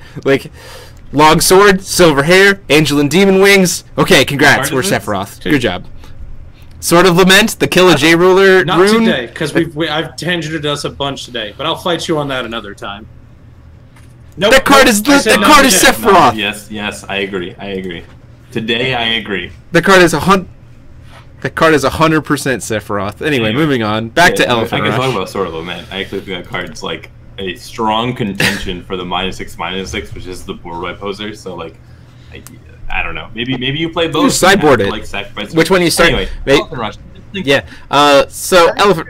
Yeah, I like this card a lot. 5 mana 30, Yeah, go ahead, Brandon. is So, I better. think the most powerful thing about this, when you think about building an aggro deck in Forcer Will, part of the value of having an aggressive deck is that you get to play a bunch of low-cost cards, and you don't have anything later in the game to play because you can't put high-cost cards in your deck for risk of drawing them and then not having an aggressive start. This is very powerful, and one of the powerful things that the Rune deck can do is it can fill in parts of the curve that you don't put in your main deck. So I think this is the most powerful effect that you can have in a low-cost green aggro deck if such a thing exists. And we've seen the 1-mana hippo that's like you have to reveal a beast or something. That's very aggressive. If we see more aggressive green cards, then we could have a Chimimi deck that's like the curve tops out at 3. You just play a 1-drop, 2-drop, 3-drop, and yet you still, in this deck, have a 5-mana play that just fills the board and needs to be answered while never clogging up your aggressive start, which I think is very powerful. Yeah. Speaking of that, like one of the other one of the Affinity 3 runes that's like super good for New Frontier. It's the Forest Meditation. It's choose up to 2, like get a guard. Oh yeah, draw a card, so sack get 2 stones back. Produce 2 is Green has a 3-mana 10/10 that the cost for casting it is sacrificing a stone. So like even in Worlds format, like this could be like your Divinity 3 rune, even over Snipe Away Me, even over like draw a green card at the top of your deck, just because like at worst it's draw a card. 3-mana sack a stone. There's a 3-mana sack a stone 10/10 elephant in green, and it's just a this set. And that's okay, like it seems like a terrible, like awful downside, the fact that you have to sack a stone just to make like just to play your 3-drop. But like if you just like draw 2 of these bad boys and you just go okay, turn 3 I'm gonna play a 10/10, and then turn 4 I'm gonna play a 10/10, and then turn 5 I'm gonna play Forest Meditation, I'm gonna get back the 2 stones I sacked, and I'm gonna draw a card, and I'm gonna be at like 6 mana next turn where I can just play Forest Rush if you do my first 2 10/10s. Like that's kind of powerful. Like I think there is a lot of like good stuff going on in this aggressive green deck, like just from the Rune deck exclusively. So I don't know. And in New Frontiers, you get the stupidness that is pay 2, sack 2 Spirit Stones, cast the Forest Meditation, bring your 2 Spirit Stones back, and draw a card. Nothing like a free draw 3. Ryan left us for a minute. No, I think this card is great. I think again, every single one of these Master Runes, I've kind of been like, if this was a God Art, how would I feel? And I would be fine with this ability as a God Art. I think the theming of all the Master Runes, I think, has been way on point. You can argue that some of them are obviously stronger than others. You can argue that some of them are just like, what? That kind of stuff. Like, I get it. But like the theming and the design of them, I've really been enjoying, and this is no different. So I really do like what you said, Brandon, that like for a green aggressive deck, you don't really want to run a 5-drop because you might be running on a low curve, and so then you want to like you have access to the Rune deck as your God Art to be like put in, you know, like in the same sense that like Chimimi wants to maybe like play this, and then the next turn she wants to flip. So then all of them are 14/14s, and you're just like, whoa, you know, if you didn't answer it, now you did, kind of thing. So it's pretty cool. I like it.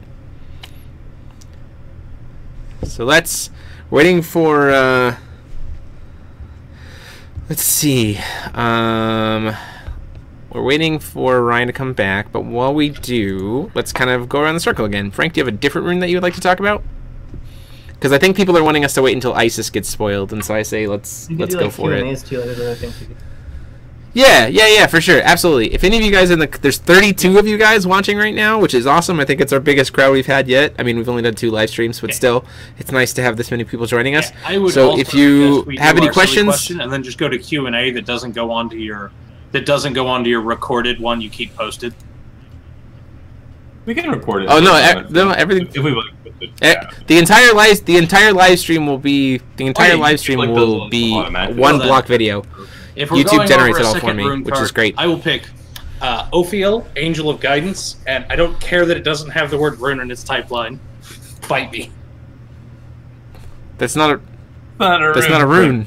It specifically We're talking says runes. you have to have enough runes flipped to do its thing. Okay, no. We're not talking about the angel archetype. We're talking about runes. I specifically okay. So here's my rule for round 2 of runes. So we don't have a silly question. So we'll leave it up to the chat. Chat, what is the silly question you want us to talk about today? Then let's say this. I'm freaking out, but I will bring up the Okay. I'll bring up a rune. Here. Not in the same color. So like pick a different color than you did first. So Frank, you did red. So give us a non-red rune. It's broken.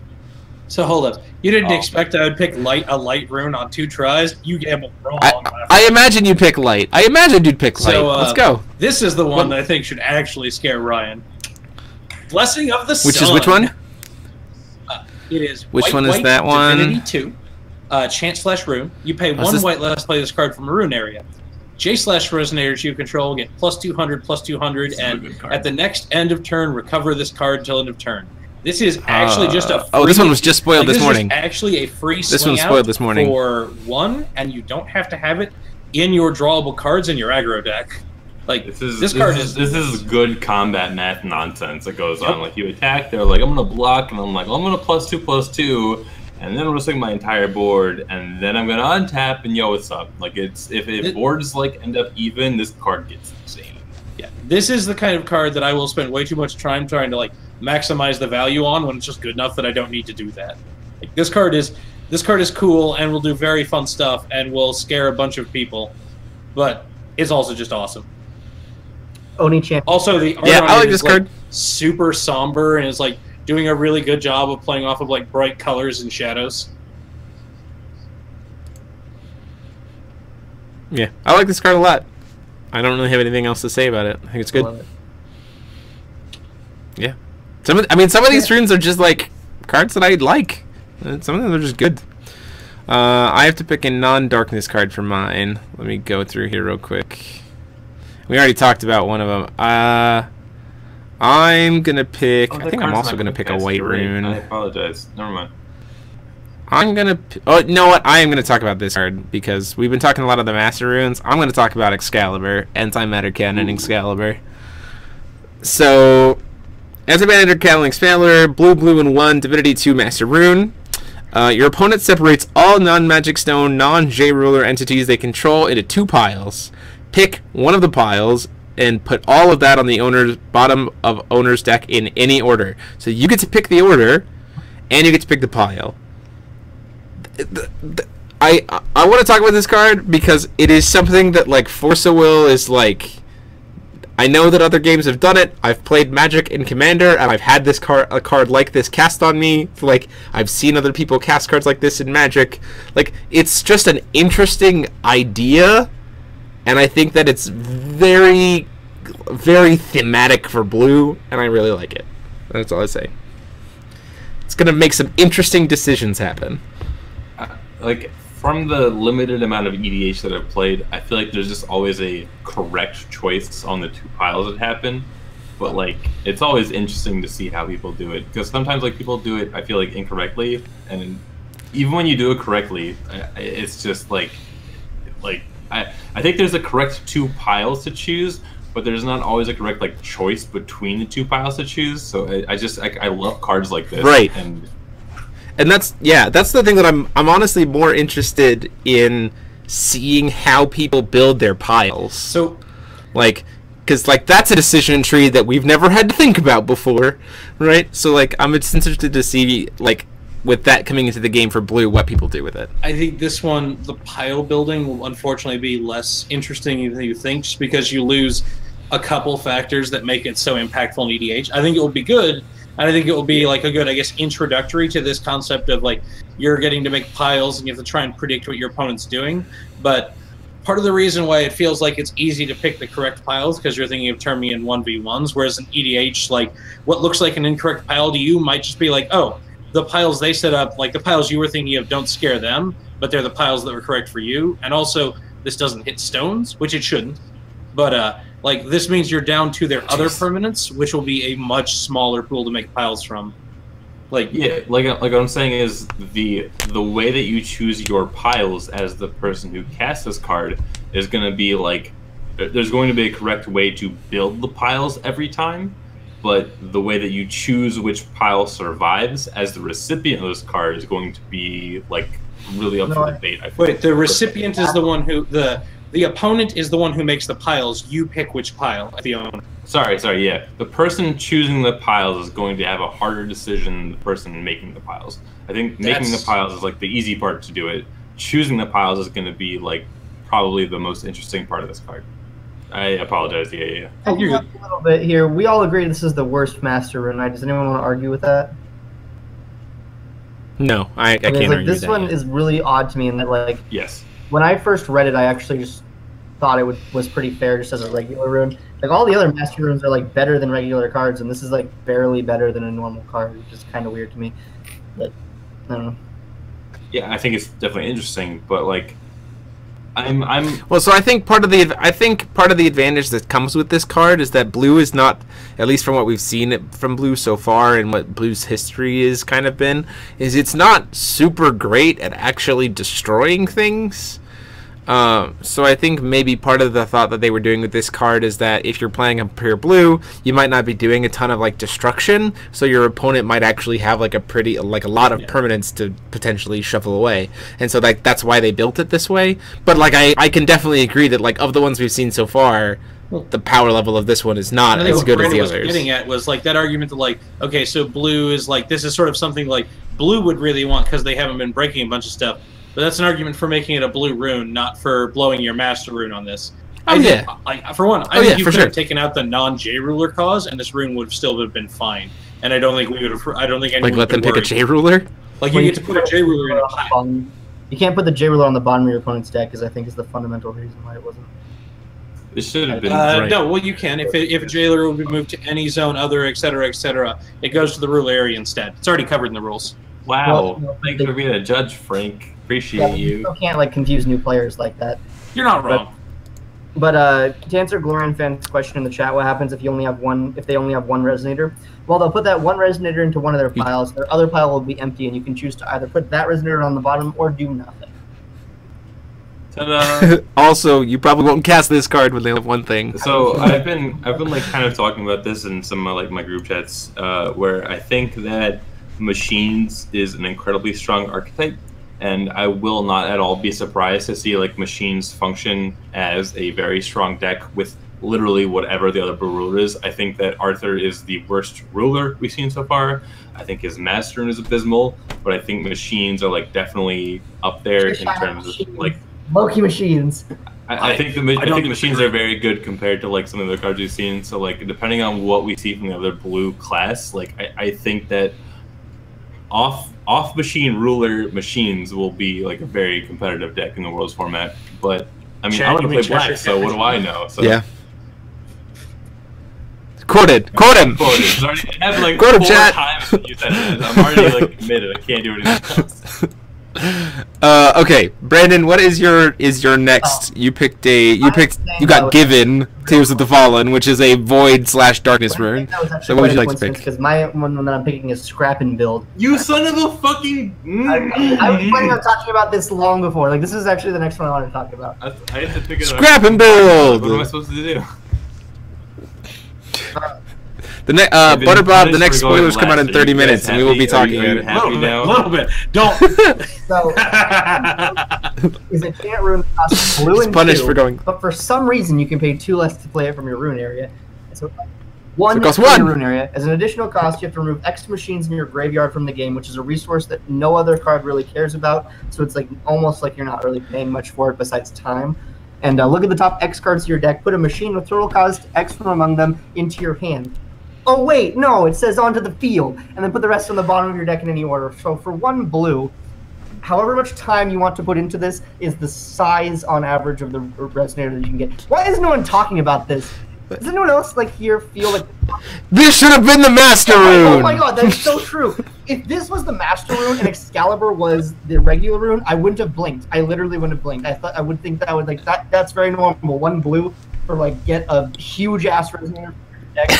Yeah, that makes sense. Especially because black is looking to be so good, and especially discard. Like, you just get to fill your graves with machine. Like, the counter to act. Thanks for discarding my hand. You discard your hand, and you're like, man, I wanted to card into a 4-drop, but you discarded my 4-drop. Oh, I guess I'll just remove 4 guys, search 4 cards. Oh, look, a 4-drop. Like, and I paid 1 mana for it. This is far and away the most under-talked about card in the whole set split. Like, I am shocked that this card is not seeing more like surprise.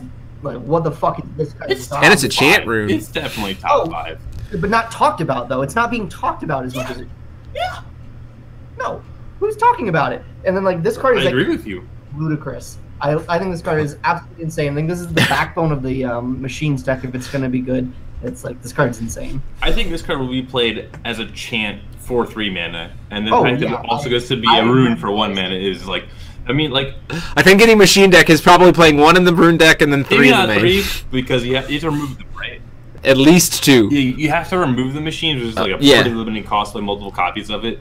But like when we talk about like runes that are being like freaked out about, we talk about Explore the Unknown, which is Divinity 3 1 mana draw green guy. We talk about Shut up, Andrew. Song of the Fairies, which is the counter spell. What? What are you saying? Oh, Andrew. Andrew Vatlin was like, Evil Uprising beats this. Not on the Worlds format. Stop. Because you don't have to cast it doesn't. It doesn't. It's as an additional cost. It doesn't even beat this. Like, you have to cast it like before they play Scrapman build. It's not quick cast, so like sure you can do it, but like anyway, like so like the cards that are being freaked out about is like the Divinity 3 draw green off top of your deck, the Divinity 1 counter target spell. Like these are cards that I think are actually going to like see less potential play. Again, this is based on what we've seen so far. Like the Scrapman build is just like, because of the machines we've seen, right? We've seen Gawain, Lancelot, and Percival, and these are just all like disgusting cards. And then you actually get to resolve. Like if you get to resolve them for 1 mana, like holy Jesus, I agree with you, Rima. This is a good card. I like this card a lot. I like this card a lot. Absolutely. Because I don't get another rune to talk about, so I need you to talk about maintenance. Talk about what card? Maintenance. Oh, that was like I was really thinking about it. I kinda. Mine was green. Ryan, what card would you like to pick? I kind of wanted to talk about the black god art, the opponent. You already picked black. I picked Elephant Rush, remember? Yeah, I know. Like the black. I like Black Rosary. It's not really that interesting. It's just a good master rune. Like I don't know if it's anymore. It's probably the best. It's probably the best rune. Like how have we not talked about the best rune? Black Rosario. Interestingly good. It's just. But it's the best. Like we have it. How are we gonna sit here and call ourselves a bunch of competitive Worlds Invite, World Caliber players that large grant money? Excuse me, I qualified for Worlds this year without playing a single game of Force of Will. Thank you very much. How are we not going to talk about the best rune that we've seen? I can talk about. Yeah, this card is. I saw this card printed and I was like, wow, this is just far and away the best master rune so far. I was terrified just about Elephant Rush being format defining, and then they printed Black Rosary, and I'm like, oh. Black is still the best color, no worries. Oh, there you go. Oh, and every color is the best color, but mostly black. So here's one of the reasons. Here's one of the reasons why I think this card is so nuts. Is the fact that it's the master rune for the discard dude. Oh. So like the discard dude is gonna play his entire early game, making you discard all your stuff. And then, in his rune deck, he's going to have a card that goes, even if I didn't hit what I wanted with all my discard stuff, once you put 2 guys on board, I'm going to kill them both. This is why dual stones don't exist. Because if the black, and this is why it's even worse for New Frontiers, because if black had access to red, surprise, and New Frontiers they do, they have access to Explode, where they can easily deal with 1-drop resonators that just stick. And when this card comes out and just says discard your whole hand, oh, but the 1-drop I didn't discard Lich is still there. Yeah, Lucifer's looking very good right now. Just understand that Black Rose. Okay, I'll go back. Yeah, okay. Let's go to maintenance. Maintenance just synergizes so well, and it's a 0-cost rune. Can be played in any color, but really is a blue rune, unlike the other one, where it just puts 2 +1/+1 counters on 2 target machine resonators. 2 machines. Up to 2 machines you control. Oh no, up to target 2 machines. I've been back and forth. So you can put stuff on other people's. And Jeff and my brother and David Nicholas, the head judge. And like it took me a while to find the conclusive evidence, but yes, this puts 2+1s on 2 resonators, so 4 total. And it's like super good for cards like Vivian and Lancelot in particular, because Vivian, anytime you summon a resonator, like puts a +1/+1 on it. Lancelot, when he comes in, puts a +1/+1 on your machines, but this like bumps that up to 3, which is like the crucial number that Lancelot needs to just turn himself into a removal spell. And that's really like the crux on the back of what the blue deck is going to revolve around, is just how efficient Lancelot can be. Like, I guarantee you that like no matter what deck ends up being like the far and away best deck for Worlds, like we're gonna have to worry about random blue Lancelot decks, because it's disgusting that this 3-mana 6/6 can just like kill like 3 things for 0 mana. Like there's just something you're gonna have to be aware of. Like what you have to, like no matter what deck is better than that, like there are going to be sideboard considerations at worst for the blue deck, and perhaps even mainboard considerations, because it's just, that's just so powerful. Like you cannot be allowed to just like pump out a very like a 3-drop, a 3/3 on turn 1. Like I don't remember what the blue 2-drop is, and there's the 6/6 on turn 3. And you got someone like you just. If you have a Lancelot and one other machine, this is 0 mana, destroy 2 resonators. I mean, that's what, like, this is like the Black Master Room. Yes. I mean, like, it literally. And the other thing is too is I think Zanot Suri is Jason Folk, and he mentions that if you use the fairy that you were talking about, Vivian, then this also becomes you can rest a dude. You know, because Vivian also can work to remove counters and stuff. So that's a lot of this card has a lot of play inside of machines. I think Lancelot itself is like blue and 2, right? So machines. Yeah, it's blue and 2. I don't think that splashing colors will be very viable in a monostone format. But if it is, like machines is a very playable second like color. I think there will be one for sure. very splashable deck. Yeah, and like maintenance plus Lancelot is just like Black Rosaria is the best card in the format so far. Second place I think is like Lancelot plus maintenance, and then third is Elephant Rush. Like just so from what we've seen, unless that I'm objectively saying I could be like.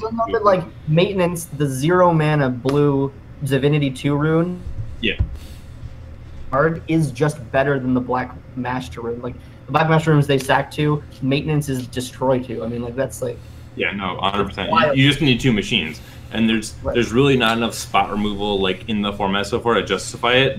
But we haven't seen Isis, and Isis is supposed to be like the kill spell / burn spell ruler. She's burn. She's burn. So that's maybe where things gets balanced out, but like I just.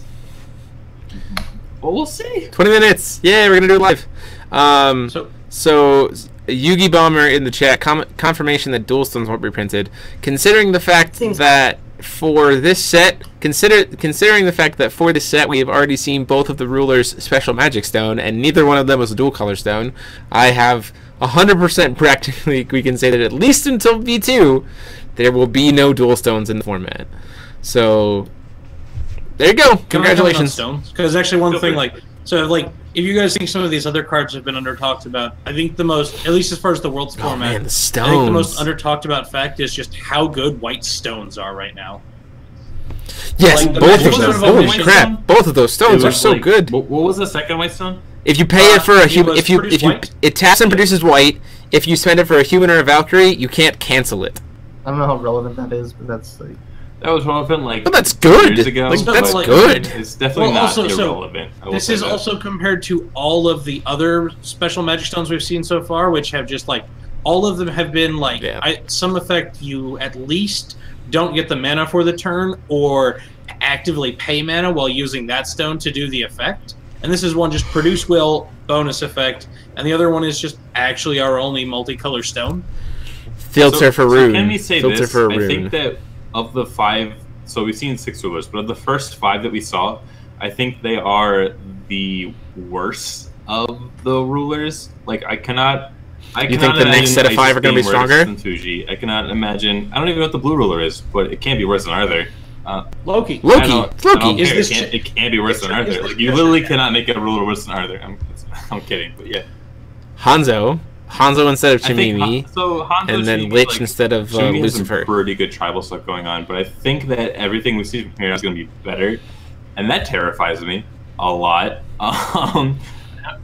You think everything you're going to see from Hanzo is better than Shimimi? I like my second favorite green card so far was like the Hanzo card that produces any color. Like that was I was obsessed with that card for like 2 of these podcasts. So I really like the utility. Very much. Oh, Jeff's here in the stream. Jeff's here in the chat. Awesome. Yeah. So I really think that like things are just gonna get stronger, and that terrifies me exclusively for black and kind of for blue. Like I really think that blue machines are gonna be played with Loki instead of Arthur. Like I don't even care what Loki does. I just think it's gonna be Loki over Arthur. But I think that like the reanimate black, like the fact that black has discard and reanimate is going to naturally force black into being the best deck, like by default, because it's almost like Brandon talked about that. It just that intuitively for me is what I'm afraid of, and is also what I want to happen, and what also gives me life because I love discard and I love reanimate. So I can't complain, but I'm gonna complain because it feels so forced. So what if instead? So here's an interesting idea, and I don't. This would throw me for a loop if this was the case, right?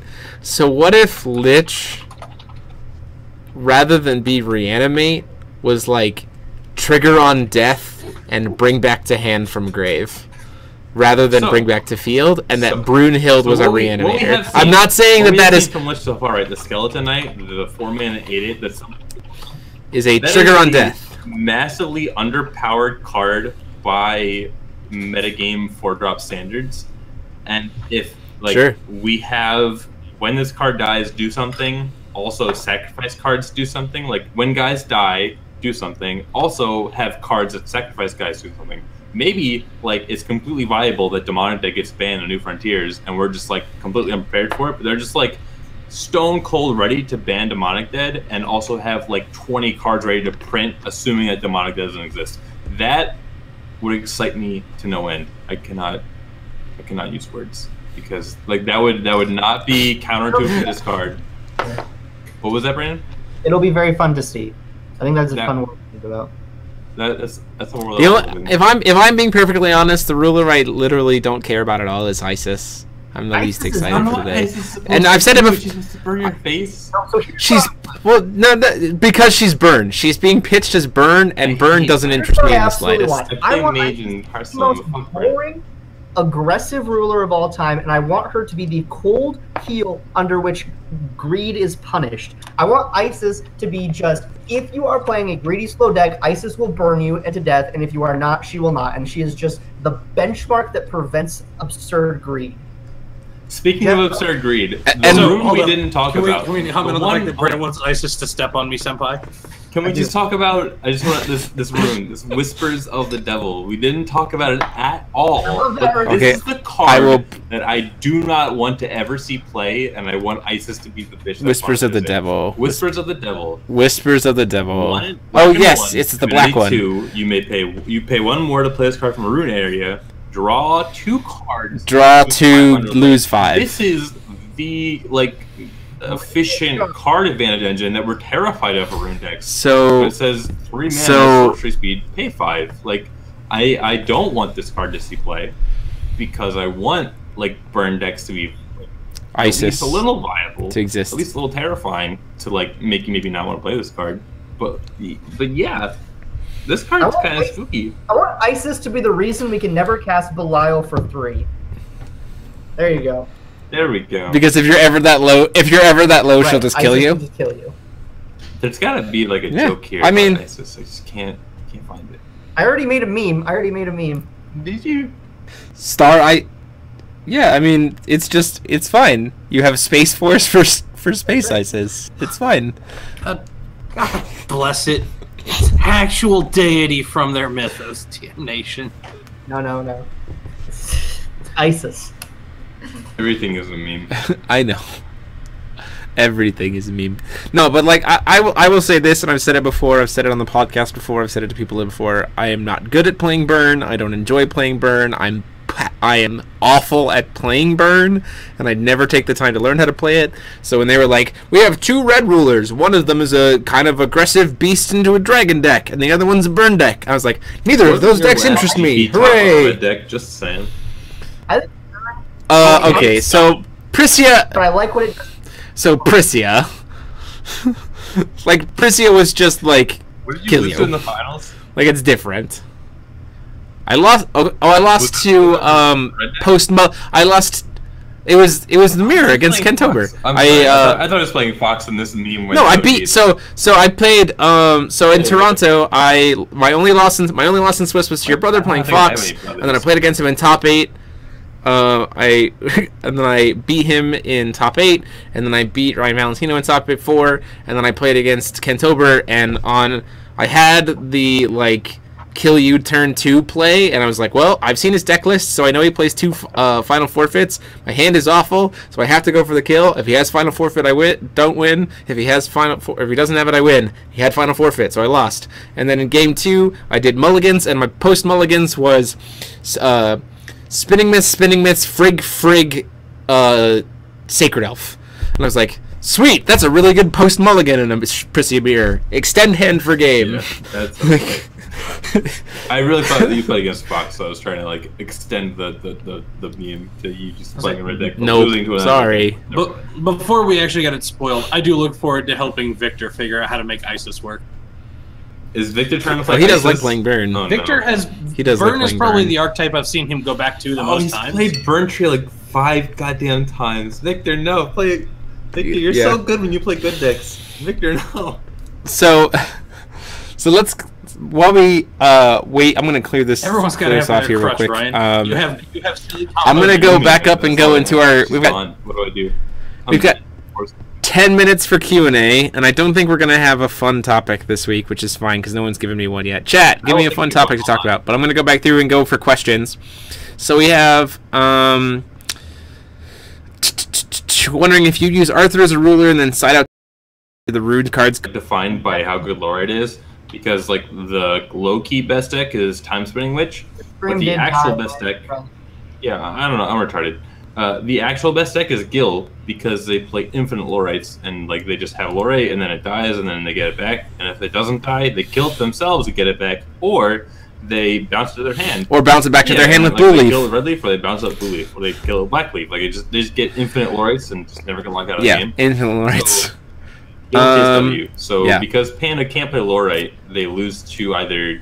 They usually lose to Time Spinning Witch, but they also sometimes lose to Gil, and that's the problem. And sometimes lose to Kirik because Kirik is Kirik, so. He does that. Next question we had was Who Flung 128? Do you think we'll see core decks that the J Ruler and Runes don't match the color of their core deck engine to get a... I don't even know what that question is. Never mind. That's bad English. What is it? So, do you think we will see core decks that the J Ruler and Runes don't match the color wheel of their core deck engine to get around no dual colors so that you can wait for hitting them? So like within a deck they have some runes that are off color. They're saying within the rune deck run off color runes to get effects, but then you're not punished because you don't ever draw them. Ended up with dead cards in hand. Oh, sure. I think the reason we won't really see that is if you're a deck that wants to do that. Like, unless white is just truly unplayable, that just wants to be the white deck. Yeah, that's just white. It's just like the white already has 4 stones that fix that, and so like you're just describing like one of the advantages of actually trying to make a white deck work in Worlds. I'm not opposed to the idea of black and white, like either playing the black ruler and playing an all white deck. I'm sorry, and then playing like not the black ruler, playing the white ruler, and then playing like some black runes. I think black runes are the best so far, even to the point where like the black master runes is the best so far. So in New Frontier, it's a bit more viable with like the inverse rune, but like just imagine for a second the white J ruler Adam Seacart, where you get to discard your opponent's top deck at instant speed, while also like resting an opponent's Day Resonator, which is useless before untap, or like +5/+5 or whatever else Adam does. Like there's some cool things to think about there, and I'm looking to see what the rest of Ryan, it's okay. You just make them discard it after recovery, but before moving to main phase. That's fine. You can do that. It's Yeah, you can. You can without a psych card. It's fine. It's fine. So, next question we had was from Taylor Bremont. If things get stronger, can that be a good thing? Like if there are 3 or 4 of these rulers are playable and Ryan's walking away. So great for him being able to answer that question that was targeted towards him. So we'll come back to that. Glorian Fan asks, do you think any of the rulers will be playable in Wanderer? I mean, I don't know. I don't play Wanderer at all. Yeah, I don't know. I don't have any insight there. Someone said, what if Lich's effect says trigger all when this card is sent to the guard abilities twice? Okay, pass. I don't know what he's going to do yet. Why did Thought Control immediately get power crept by Look of Corruption? That is an excellent question that I can't answer. Because Look of Corruption is just straight better. After reaching Divinity 10. What do you mean? Like, that's the actual mechanic. What are your thoughts on Rune area not used after reaching Divinity 10? Like, well, one, the hope probably be, I guess I can speak for all of us when we've had this conversation before, is the hope that you would build your rune deck in such a way that you can flip all 5, so having Divinity 10 doesn't matter. But then the other thing is, like, that's just the mechanic. Like, so I don't really have any other thought about... This is like not really that relevant, but just like talking about this, I think I would have liked Rune a lot more, or like Divinity as a mechanic, if it wasn't like that. Like I actually think I would have preferred if all of them were Divinity 5 and like you get 2? Them more... No, 5. If every rune was Divinity 5, you had Divinity 10 on your ruler. Right, so you got to cast 2. Right, exactly. I think that the fact that you do usually get to cast all of them in a game, or like will build a deck to cast all of them, is part of the reason that it's going to be so broken. And like one of the ways they could have decided to balance it was like you get to pick these 5 extra cards in your deck, but you only get to play 2 of them over the course of the game. For a second, we should be back. It's back up. Fun question: what series franchise would you like to see as a crossover with FAO, akin to Vingolf 2? That's a good question. I would like to see... I actually had this conversation. I think it would be really cool to see... there's a couple. I would like to see... It would probably have to be an anime, obviously. Either Log Horizon or Overlord. I think either of those would be very cool as Vingolfs. So, I guess for this question, are we trying to stick in theme, or are we willing to like venture pretty far outside of Force of Will's normal aesthetic? I think you can...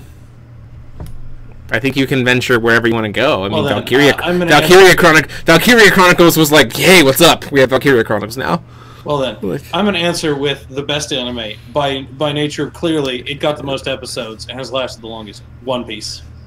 One Piece? Yeah. If you have not watched it, get caught up. It will only take you a couple years. I read it. It's fine. It will only take you a couple years. Like, it's not fine. That show is actively amazing.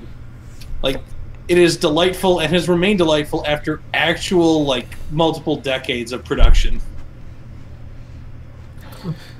So, Ryan, the question is a fun question that we were asked is, if you were to design a Vingolf, what would you make your Vingolf theme? So, Frank picked One Piece. I picked either Overlord or Log Horizon. And then we haven't heard it yet. I know mine immediately for once. Sure. So go for it. I have to go last. That's my. I don't actually know mine. So if you do, I gotcha. My favorite video game of all time is Golden Sun: The Lost Age. It is an RPG. Is a JRPG for the Game Boy Advanced. The original Golden Sun is not as good as the second one. The third one is even worse than the first one. But the second Golden Sun was like my 8 to 10-year-old childhood, just RPG goodness, some really good problem solving, some like excellent like immersion in the world, and keyly there are like 4 different elements. There might be 5. It's been a while since I played this game. I love it so much. But yeah, there's wind, fire, water, and earth, and I'm sure you can like tack in like a darkness in there and just call it like. But like, man, I would love Wild Arms. Oof. I would love to see some of those mechanics in there. Like, there's like wind has mind reading. I would love like wind to just like look at your opponent's hand and stuff. Like earth has like moving stuff around. I would love like earth to just like kill stuff. Earth would be like, Yeah, I think Earth would be the hard one. Like Earth would split in like light and darkness or something, because like that's the problem with like an elemental mechanic versus like a fire, wind, water. Oh, light dark is the other one. But like, God, oh man, I would love to see like what was the last Vingolf? Like Valkyrie or something that had no. The last Vingolf was Ruler All Stars. Yeah, well, last one was Ruler All Stars. Valkyrie Chronicles, which had like no business, but you have like a 4 elemental. Valkyrie Chronicles, dude, it's sold more copies than all of your Golden Suns, and I would argue is better than the Golden Sun series. You will never argue that any game is better than Golden Sun Lost Age to me, but I like you have a 4 element versus a 5 element game. God, man, I could talk for hours about my childhood in that game. Like there was a puzzle where I didn't have the internet. Okay, I was an 8. We have a minute until spoilers. Let Brandon talk. I solved the puzzle. Brandon, go ahead. I don't honestly have a very strong answer to this, but just following with like anime video games that I love. I played the whole Persona series. I think that Persona 5 was an Persona absolute Vingolf would be cool. All the recent Persona games were great, and I could very easily like push that into Force of Will. Although like the aesthetic is a little bit off, and like there's not really a super clean elemental cross. I mean, there's elements in Persona, but there's like 8 of them, so it's like the opposite problem of Ryan's is like how do you condense all of the elements in Persona? But that series is just a treasure in its anime, so I guess it fits the problem. So I'm working on spoilers. Spoilers should be live here in just a second. Is this where we get Jeff? Like, is he free now? He wasn't free before. Can we pop him in here to see our reactions in lifetime? Oh no, ISIS is out! ISIS is out! ISIS is out. I know. That's why I'm trying to pull it up. Relax. I thought they were in jail. My internet is being wonky because uploading and downloading at the same time is difficult. I can read. Just no. I'm trying to pull up the image so people on the stream can see too. So 1 second. You're gonna get it up on stream before I even figure it out.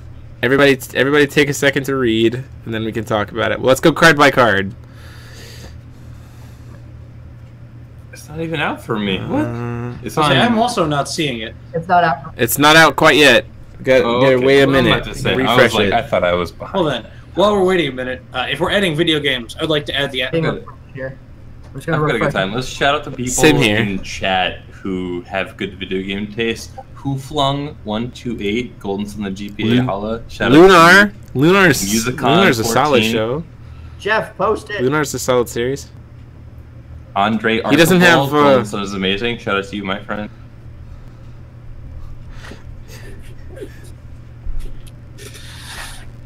Are they on the website instead of the I only ever check the Facebook, so I'm always like... They're on the Facebook. They're not on the website. They haven't been posting to the website for a while. But I keep refreshing the Facebook page and it's not here.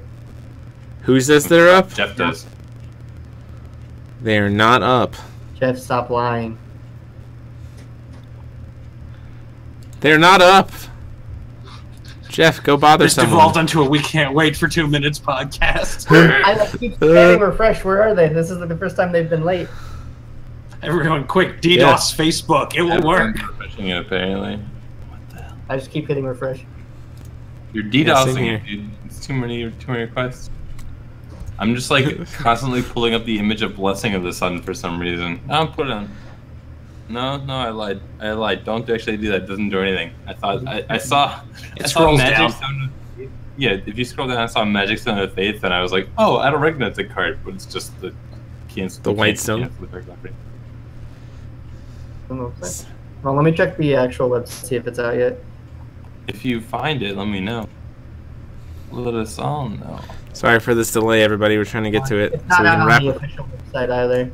Just waiting for Sam Coolmer, I think his name is, to share it, or Steph Shaw to start sharing her, not only the initial post, but her original, very opinionated, cannot read the card post. Those are my favorite for every release. Whenever Stephanie posts one of her reviews, like I just skim it for mistakes in the reading of the card. I don't even like read the actual opinion. Ugh, still nothing. We're 3 minutes in. My thing is, like, I'll make it a reaction to the card. I'll be like, oh, this card is, like, not that good. And then I'll read her thing. I'm like, wait, is this a chant rune? And then I'll go back and be like, oh, no, Stephanie's retarded, not me. And then everything's okay. No need to call people out. No need to call people out. Relax. She's right and I'm wrong, so. Oh, where's my phone? Is this the caching issue? I'm refreshing it on my phone and on my laptop. I keep like refreshing both the official page and the We're missing something. What about a Madoka crossover? I'm all for that. I still haven't seen Madoka. I still haven't seen Madoka. Madoka. Just watch like the first 5-ish episodes. Not even 5. You're a monster. I'm not going to tell you an exact number, but you'll know. It's fine. You're I'll watch. a monster. It's fine. I know everything about Madoka. I know like the whole concept of Madoka. But here's what I need you to do. I'll do that. I need you to watch till episode 8 of Gurren Lagann if you haven't already. I could rant for an hour about why I think Gurren Lagann is like one of the most overrated anime, but I'm not going to do that because we're here to talk about Forceful. Hold on, I'm going to show over there if you see. So Ryan, over there at the top shelf. The Hold on. You told me about. Yeah, you know. That's where the episodes. That's where the anime starts. Gurren Lagann over there. Like Gurren Lagann is great for like 12. The first 8 episodes. The first 8 episodes, and then you cry. Great for 8. It's good for another 4. I love Gurren Lagann. It's one of my favorite animes all the way through. I had the voice actress for Yoko flirt with me when she was drunk. What? What? I didn't hear what you said. What?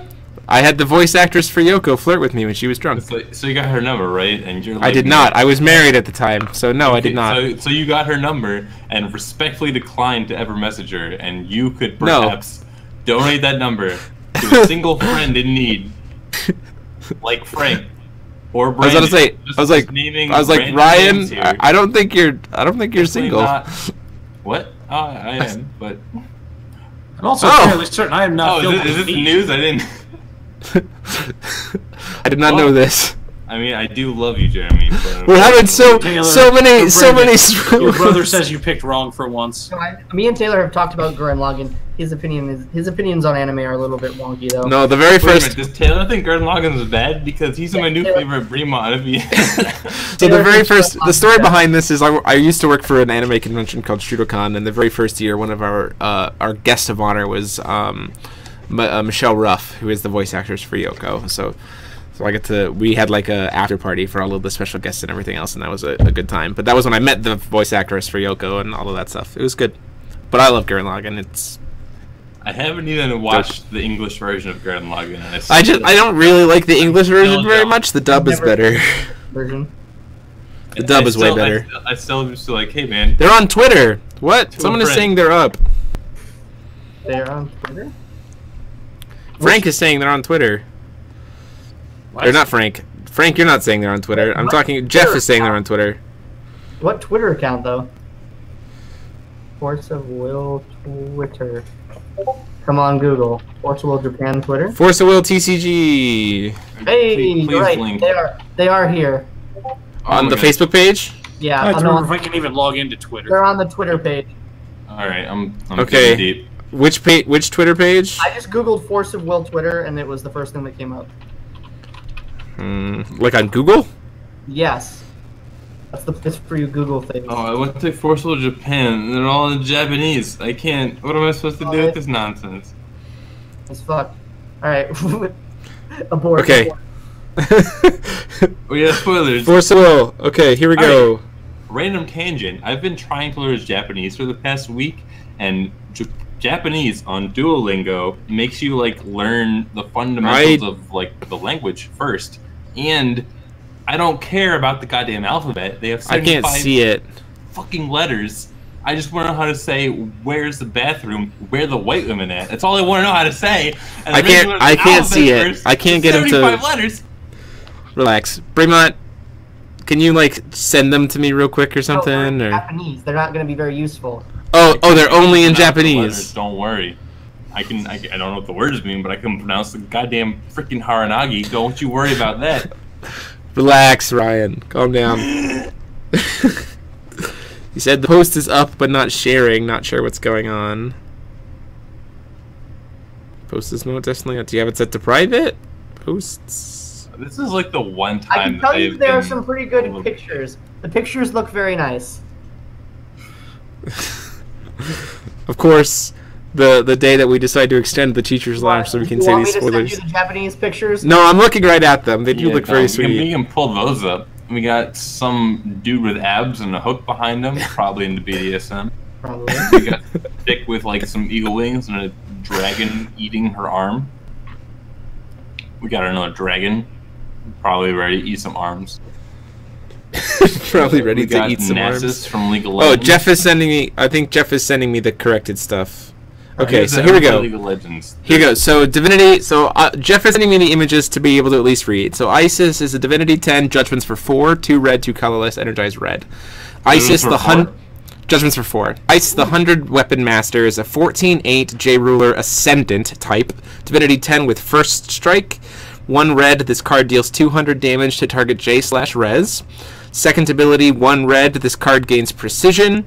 Third ability, 2 red. This card gains Barrier until end of turn. This is the best ruler. This is the Because best judgments for 4. Yeah, Judgments this is for the best 4. ruler we've seen so far. That's really good.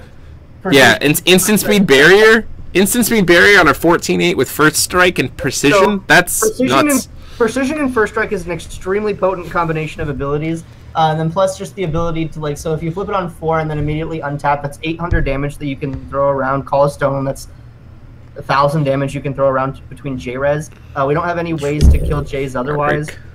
I'm actually very scared of this ruler. This is definitely the best one. Does white Adam Seacart tap J-Res when he activates a rune? Just out of curiosity. He just taps Resonators. Oh, okay. Yeah. Resonators. Yeah, alright. Alright, do you have the rest of them? I'm waiting on Jeff to try to send me the rest. Hopefully he does. But yeah, that backside effect for her is nuts. Yeah, it's definitely the best one. Like 14/8 for 4 Divinity with First Strike and just 1 red to give it Precision and 2 red to give it Barrier. It shoots J-Res, right? Yeah, the 200 damage that shoots J-Res, which is also super relevant with First Strike. Like, I appreciate what you guys are saying. I'm definitely like listening to you, right? I'm taking your feedback, but I want you to understand there is a ruler that says discard 3 cards. I don't care how much mana he costs. I don't care what his stats are. This man says enter the battlefield, discard 3 cards, and but his stat line's an 8/8, so she just goes flip kill you. Ryan, this is the most Japanese shot you have ever been. But he discards 3 cards. Like you read that part, right? I know. You read that? I watched her play Dark Pandora for an entire format. Cards. The Isis just wins the game, right? She gives herself. I understand. I understand that Isis wins the game. Okay, all right. She's gonna do it with 0 cards in hand. Like, no. So just so we're clear, she judges with 2 up. She gives herself barrier against the black chant, and then when she recovers from that, like she just wins the game on the spot. Like she can't be killed. Okay, Right. I'm following you. Yeah, but does she have any cards in hand? And if your opponent has no cards in hand, did you really lose? Did you really lose if that happens? Yes. This is the question I pose. Yes. Is your life point 0? But your opponent's cards in hand is 0. Did you really lose? Yes. Still yes. Feel like you lost. Oh yeah. Okay.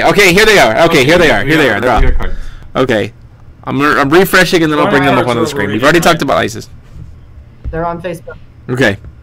I'm loading the page now so that we can talk about them. 1 second. They on Facebook. So I can pull up. They on Facebook. Has posted in Enforceable US. This is my college Okay, card. so let's talk about these while they're going here. I'll take the okay, next one. So Sandworm. the first 1 red. Yeah, Sandworm. 300, 400. An insect with swiftness that cannot be attacked. Wait, it's a 1-drop that can't be attacked. It's almost yeah, it's a 1-drop swiftness that can't be attacked. That seems not very good to me. No, I agree. Like, no. It actually fixes one of the issues of 1-drops. Okay, so shows the artwork here because my computer's being wonky. Do you guys remember this card? No, I wasn't. I do. I played it a bunch. It was a 1-mana 3/3 with swiftness, and that card was played as like a 4 in every aggro deck in the Grim/new Alice format.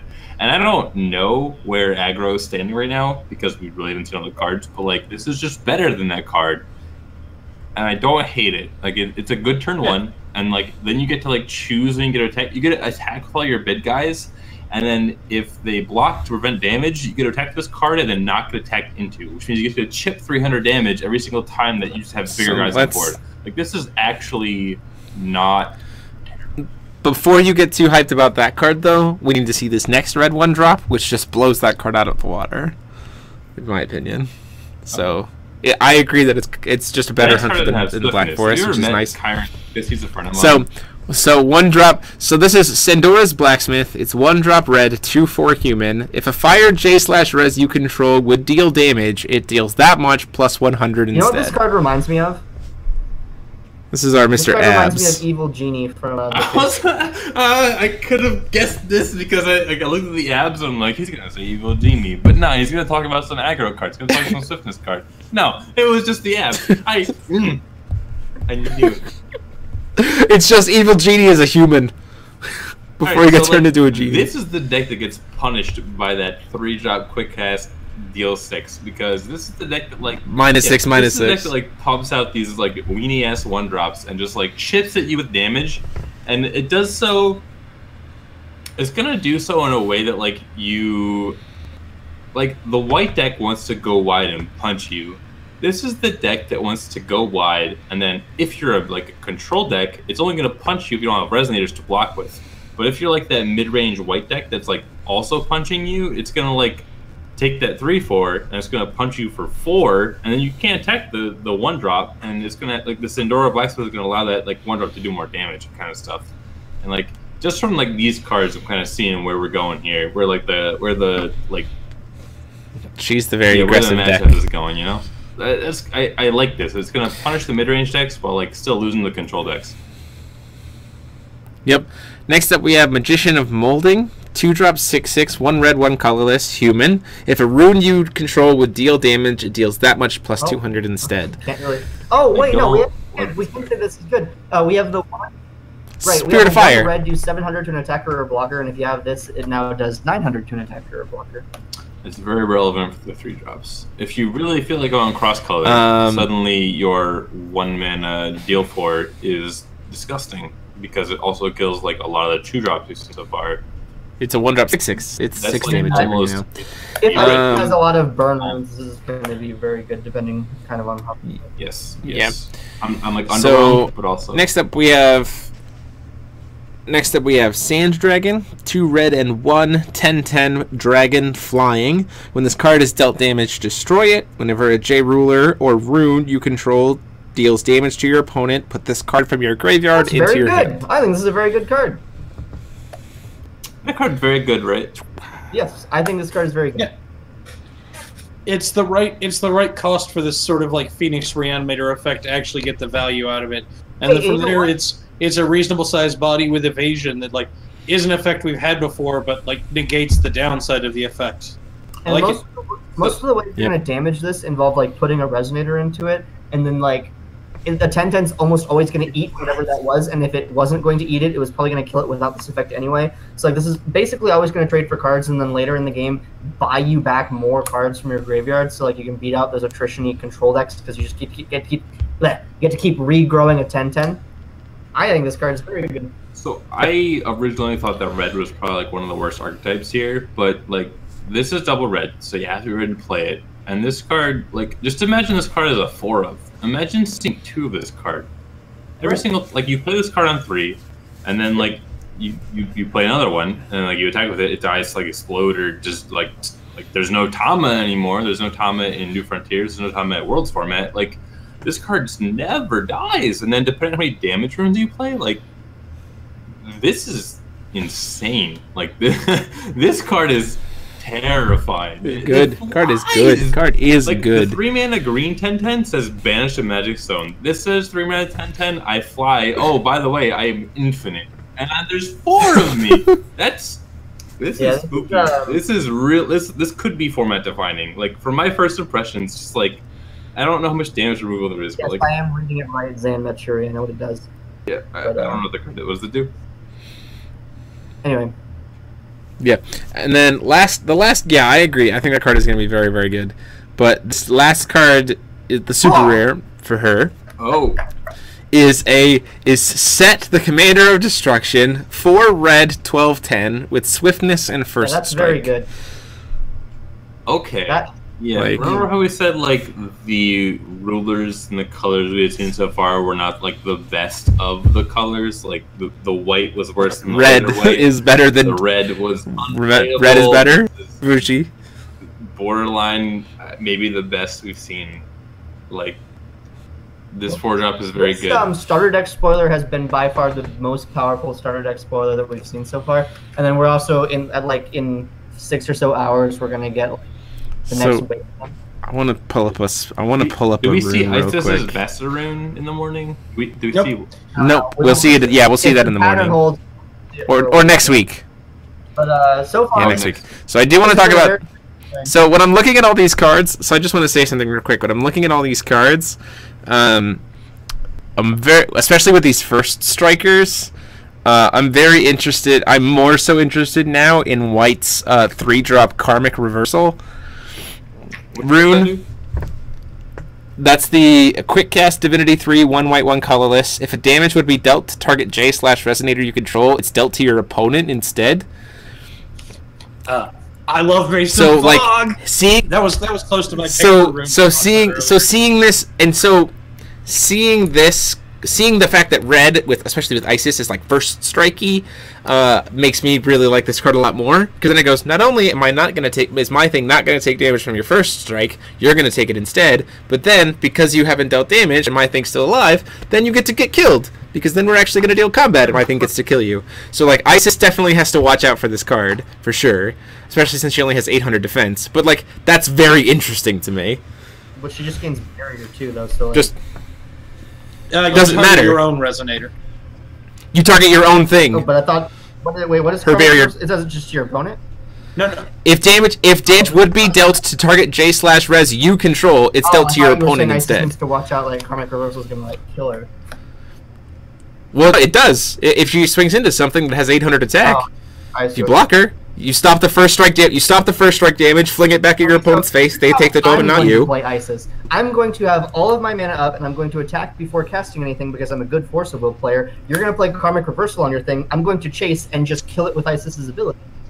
Oh, I'm not saying that. I'm not saying that Isis doesn't have play around it. I'm just saying that seeing Isis now makes me like this card more Isis than I did before. seems to have like That's all. outs to everything I can think of that like counters her. Like slower control decks that are going to be able to remove J rulers aren't going to be able to get through the barrier. More aggressive decks are going to fold to her more aggressive creatures. Mid-range decks are just going to lose to her recovering when having stuff. Isis could be the best. I'm 4 more rulers, 3 more rulers to obsessed go. with Sand Dragon. To be like Isis seems Oh yeah, that's like broken, but Sand Dragon is kind of blowing my mind right now. I'm trying to imagine a world where this card isn't just like the end all be all, and We'll have to see what happens. So, like you have to pay 3 Oh, mana. here's why it's Like, not the end all be all. Because if your opponent's ruler is Isis, they can just judge Isis and ping it once. If the answer to the color is in itself, this is that this good is or bad? forcible. This has been forcible since Reflector Frame. Is the answer to the answer is itself. So the other thing is that Isis has, she has first strike, but has no weight against swiftness. So I think that's just important to talk about. But she does have that ping effect, which is great. My God. She So, does like- 200 to target J-Res. By pinging- Full- ping full one. Stop. The Isis player that flips first is advantaged every single time. That is that is. Oh my God. Right, because then the other one flips, and then it's tapped out, and then you just go And you kill go, like, if you can flip Isis, you can ping Isis to death, and let's go. If I flip Isis, you flip Isis, I ping Yep. Isis to death, I attack. Like, as long as you have board control, like, the Isis player who flips first, which will assumedly be the, I guess, player who goes second with Energize, right? Like, that's terrifying to me.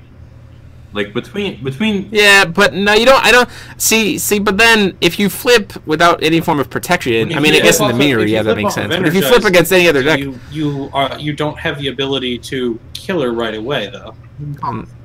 and then dark, do, and you then, call it and then stun, darkness right? just goes, you're dead. Yeah. So I'm I'm just- terrified yeah, of Sand okay. Dragon. I think Sand Dragon is like probably like top 3 cards we've seen so far. I think the #1 answer to Sand Dragon is Isis, and I think if like the best answer to ISIS is ISIS, then like you go turn like opponent goes turn 3 Sand Dragon, you go turn 3 or like turn 4 flip ISIS. They go ISIS, you go Callstone, flip like. Oh, that gets weird, right? Because if you go first, you want to go turn 3 Sand Dragon. We'll talk more about it after we see her runes. Oh my god, this is like. So on Brian losing his mind, we'll call it there for tonight, guys. Thank you guys so much for joining us. We are going to be back next Monday. Yes, go talk to yourself for a bit, Ryan. So thank you guys so much for joining us on this 2.5 hour long Teachers Lounge. It's been super fun having you guys here. Go ahead and if you would, go down to the subscribe button as well as click that bell. The bell is important because it can send you an email when we go live or when we post videos. The other thing is down in the description there is the Patreon link and the Ruler School merch link. Those are the best ways for you to support the channel and help us do cool stuff like this and get new stuff, new segments and all kinds of stuff. So please consider being a supporter in that way. However, until next time, until next week, which we will be live again next week at 9 p.m. Eastern Standard Time, this has been the Teachers Lounge with myself, Jeremy Franklin, Ryan Miles, Brandan Bremont, and Frank Klosser. We will see you guys all next week. Take it easy, everybody.